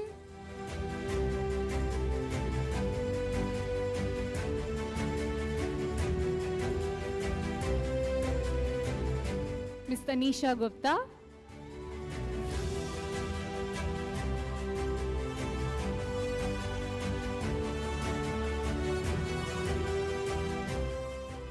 Ms. Tirupura Sundari.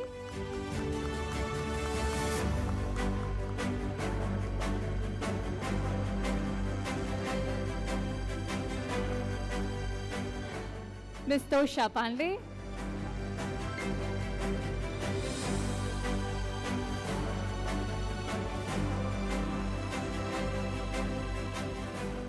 Ms. Vagisha Yadav.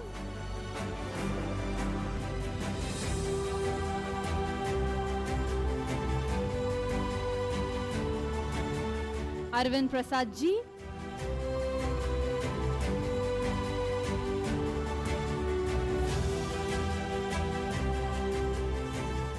Avanija Krishnan.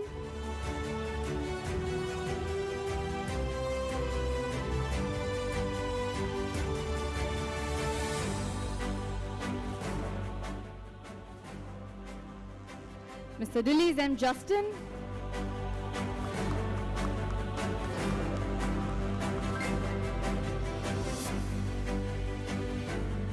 Mr. Mohammed Rais Casey.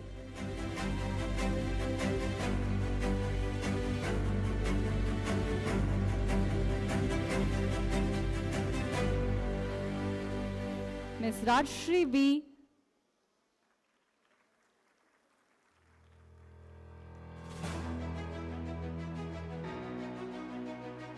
And Mr. Varun.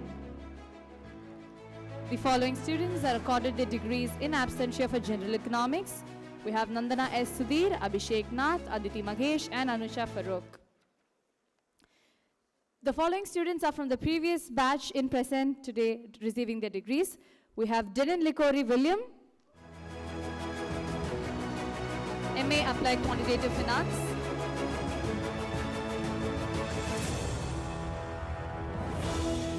Ms. Sudarshana J. from MA General Economics.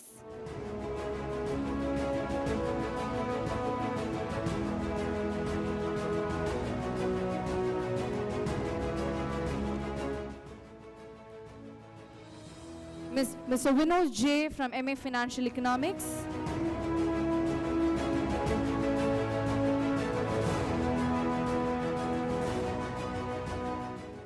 Mr. Surya Narayanan from MA Applied Quantitative Finance again. The following are the students who are receiving their degrees in absentia.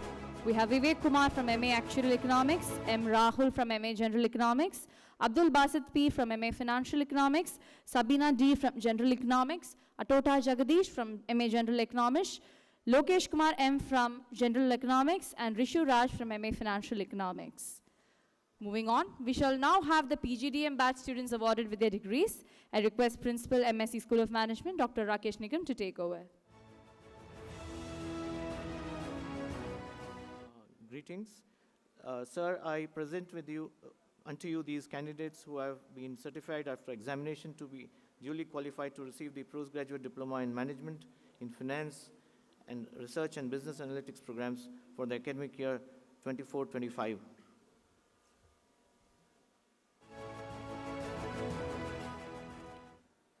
PGDM in finance, we have Ms. Bhavani Subhash.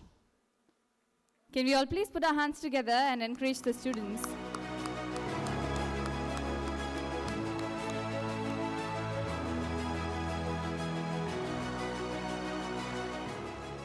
We have Mr. Hrithik Parekh on stage.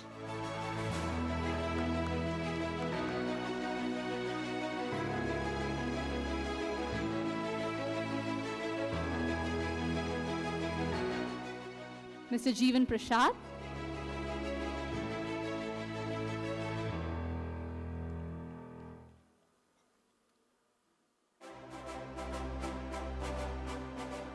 Mr. Manan Sharma.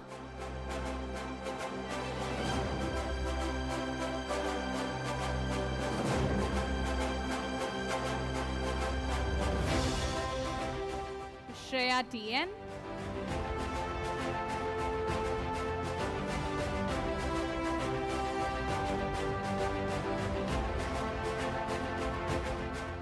Mr. Shri Hariyar.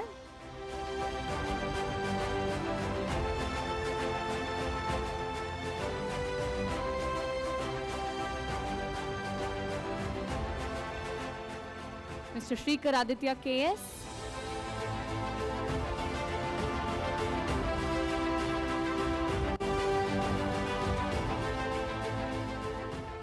Mr. Sushant Sudhir Singh.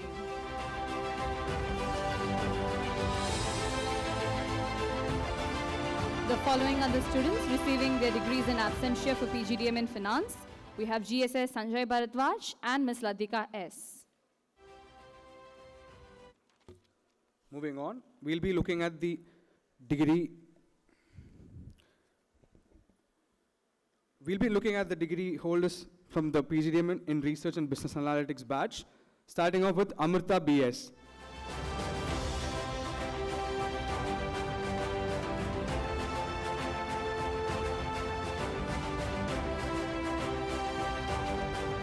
Followed by Ms. Anamika Ashokan.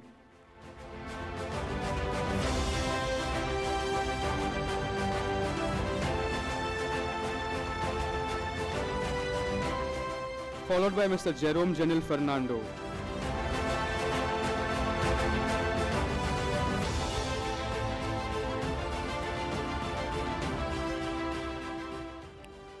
Followed by Mr. Narayanan Vishwanathan.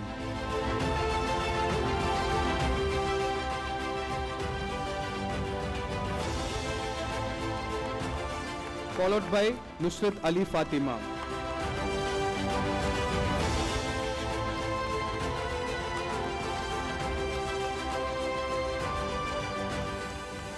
Followed by Mr. Pasipaleti Jeevan Kishore.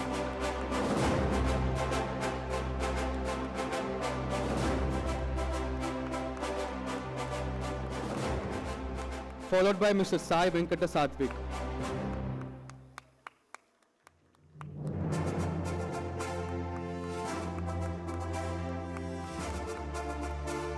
Followed by Mr. Sam Amal Jackson.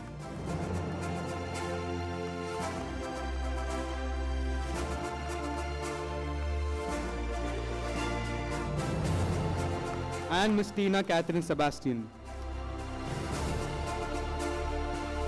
Following are the students who are getting the degree in absentia from PGDM in Research and Business Analytics: Gautami Parate, Ishika Jagvayan, Lingesh SB, and Shreya Kumari.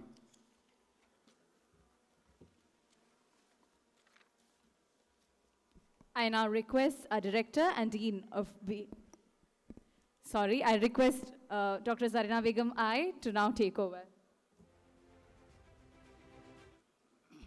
Sir, I present unto you these candidates who have been certified after the examination to be duly qualified to receive the degree BA Honours in Economics program for the academic year 2024-25.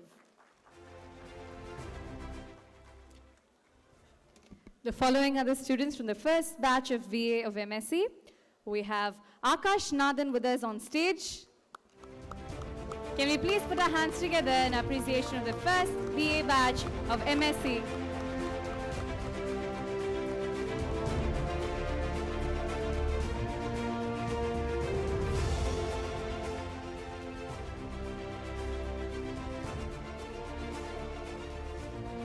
We have Archa Mariam Kuriakos on stage.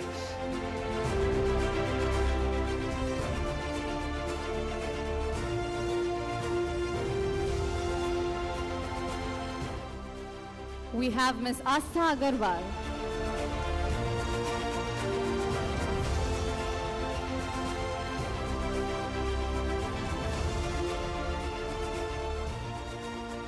Ms. Abhinaya K. Subramanian.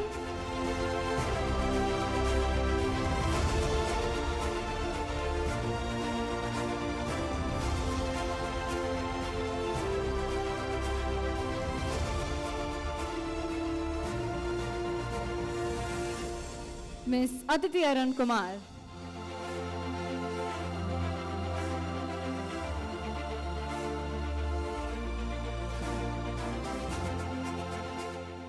We have Anamika C. Ajit.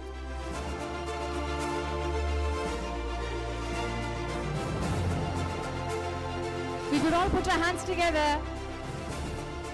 Thank you so much. We have Ananya Lakshmi R.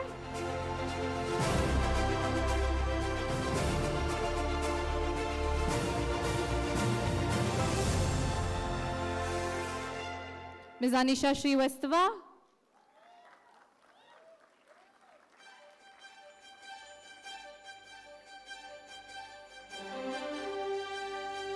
Ms. Archana T.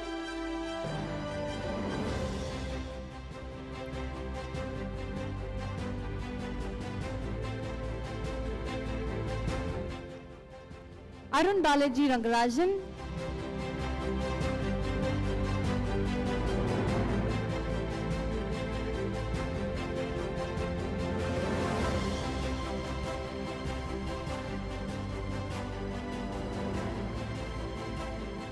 Ms. Aryambika Babu.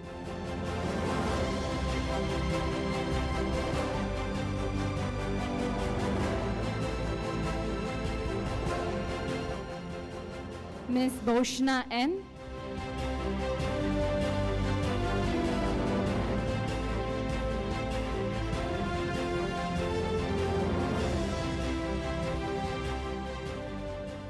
Ms. Bhuvi Bomi Sethi.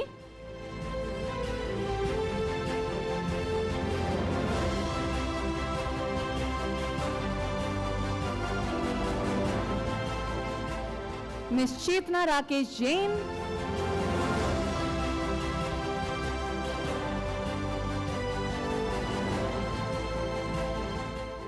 Mr. Chirag Sridhar.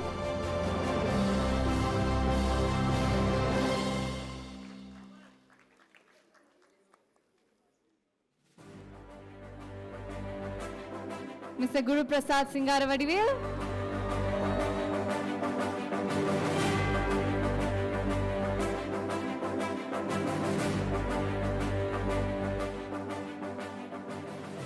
Mr. Hari Narayanan.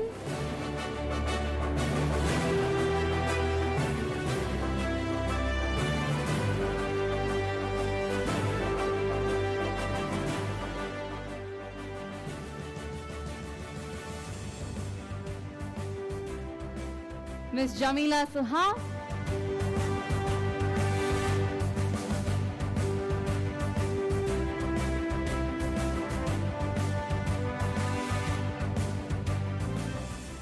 M. Rohit Kumar.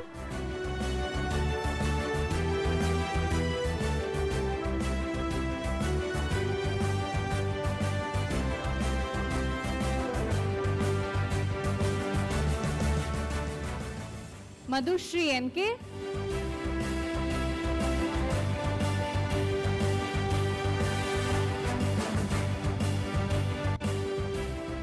Mr. Mayuk Gadha.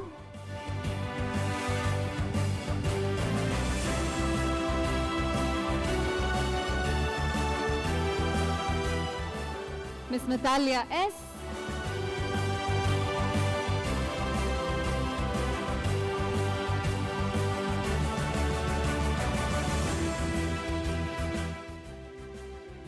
Ms. Mupana Ramita.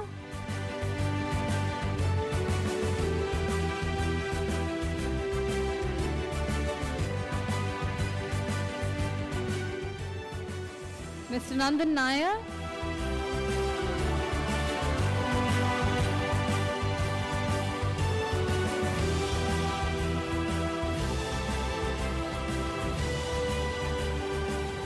Mr. Nilay Singh.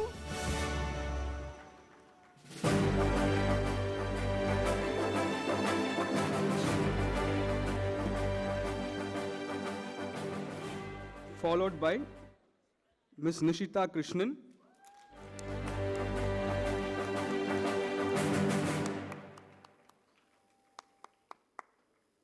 Followed by Ms. Purva Raghuveer Pandit.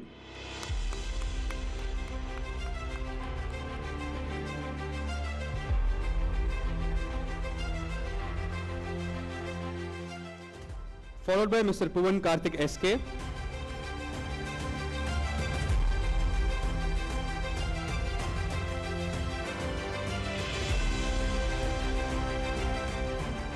Followed by Mr. Rahul Akshit S.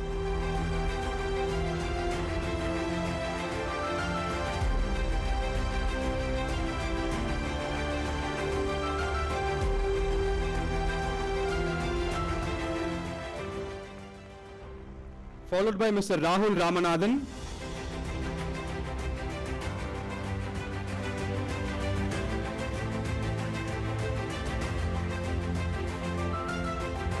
followed by Mr. Rishabh Papnoy,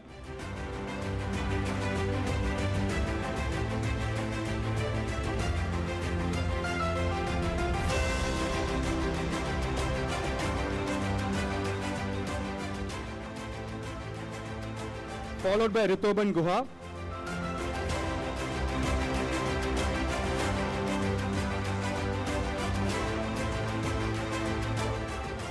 followed by S. Pradiksha,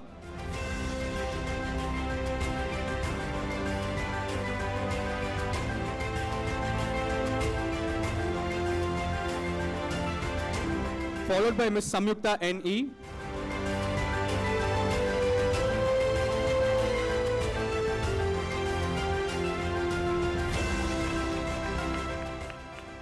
followed by Ms. Shivani S.,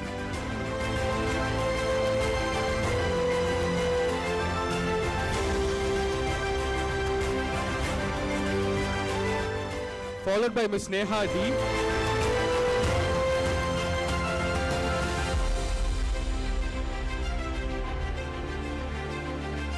followed by Ms. Shrishti Gera,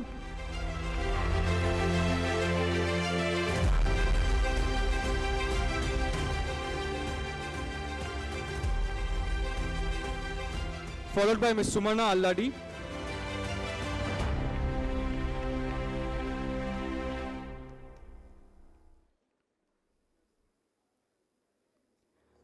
followed by Mr. Thiruvarul T.S.,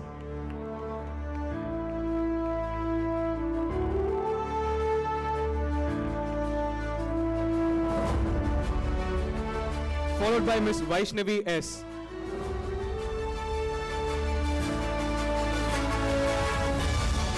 following are the students who are getting the degrees in absentia: Akshamalaya Gurubaran, G. Madheswaran, Moksh Bangriya, P. Sai Kirti, S. Meghana Prabha, Sairam PRV, Shirsha Nandi, Yuva Bhuvani A, Hari Kishan Challapalli, and Kavinaya K.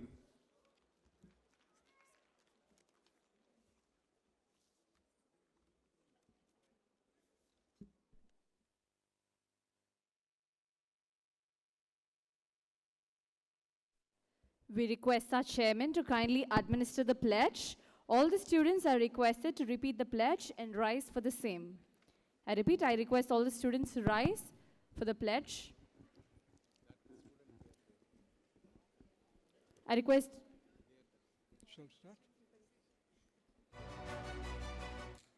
all the students at the back, we request you to stay where you were and probably rise to administer the pledge, please. The students moving at the back, I request you to kindly stay where you are and administer the pledge. Okay. We shall, in thought, word, and deed, Thought, word, and deed, ever endeavor to be scrupulously honest in the discharge of our duties in our profession, and shall uphold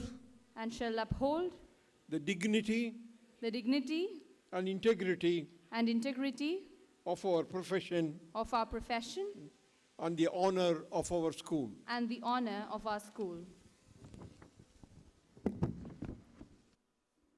We request the chairman to confer the degree upon the outgoing batch of students. We request the students to continue standing for the same.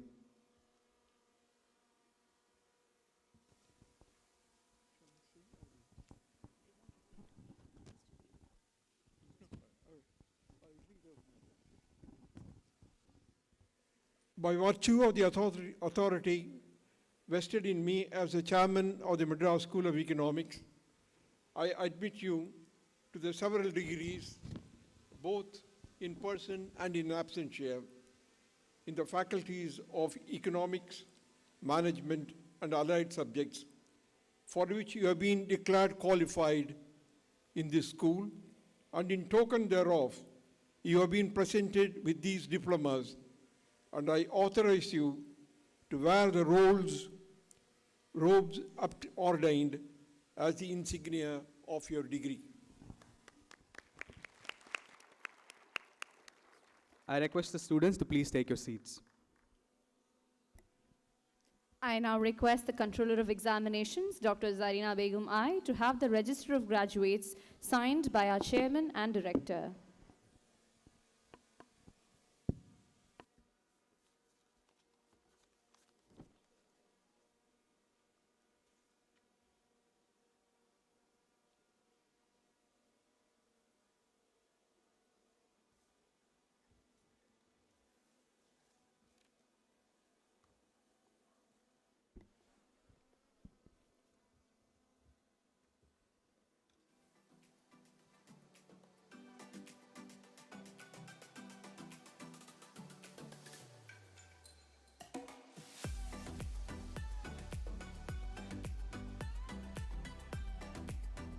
A kind request for all the students to kindly stay back in the auditorium. There'll be a group picture with all of you in the end of the program, so we request all of you to kindly stay back. I now kindly request our chairman to declare the convocation closed. I declare the convocation closed. I now invite Dr. Zarina Begum I, Controller of Examinations at the Madras School of Economics, to please deliver the vote of thanks.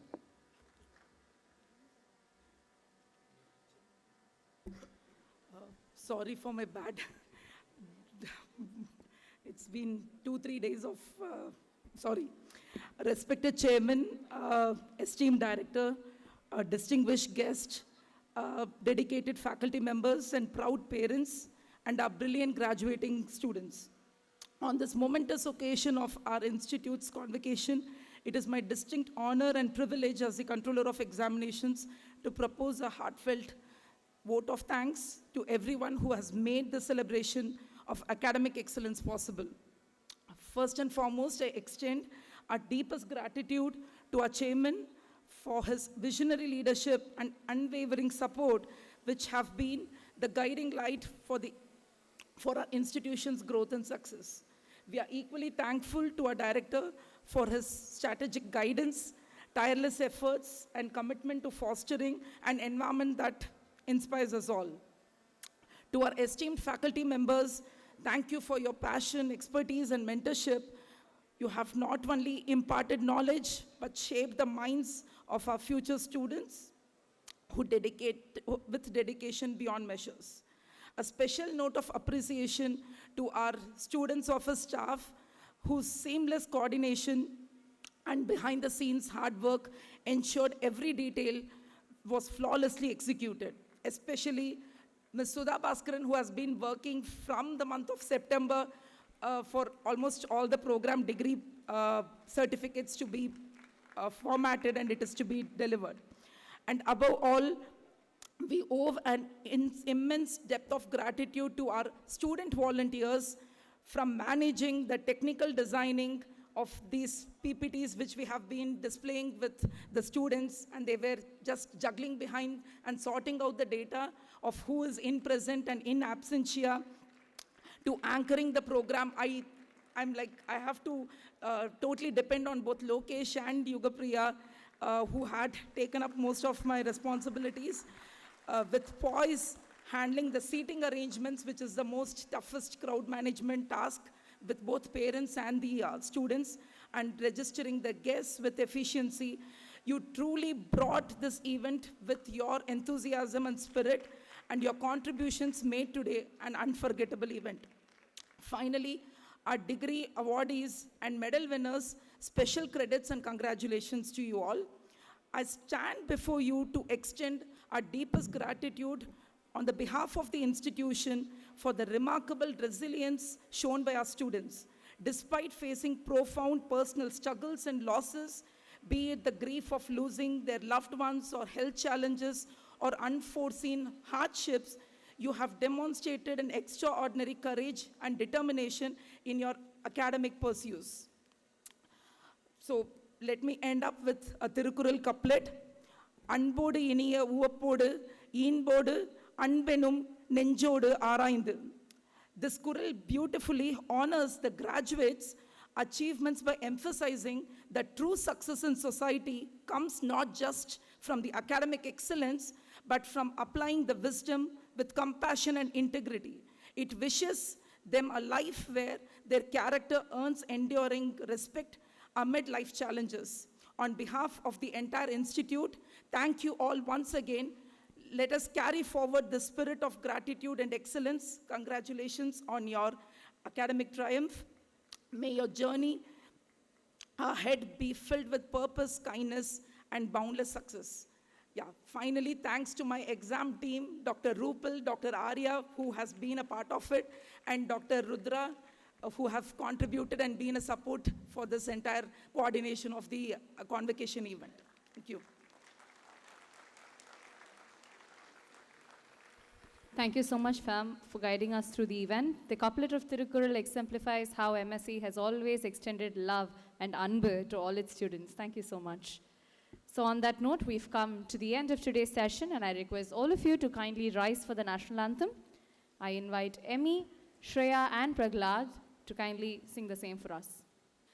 Janagana mana adinayak jaya he Bharat bhagya vidata Punjab Sindh Gujarat Maratha Dravida Utkala Banga Vindhya Himachala Yamuna Ganga Uchchala Jaladi Taranga Tava Shubha Name Jage Tava Shubha Ashish Mahe Gahe Tava Jaya Gata Janagana Mangaladayak Jaya He Bharat Bhagya Vidata Jaya He Jaya He Jaya He Jaya Jaya Jaya Jaya He.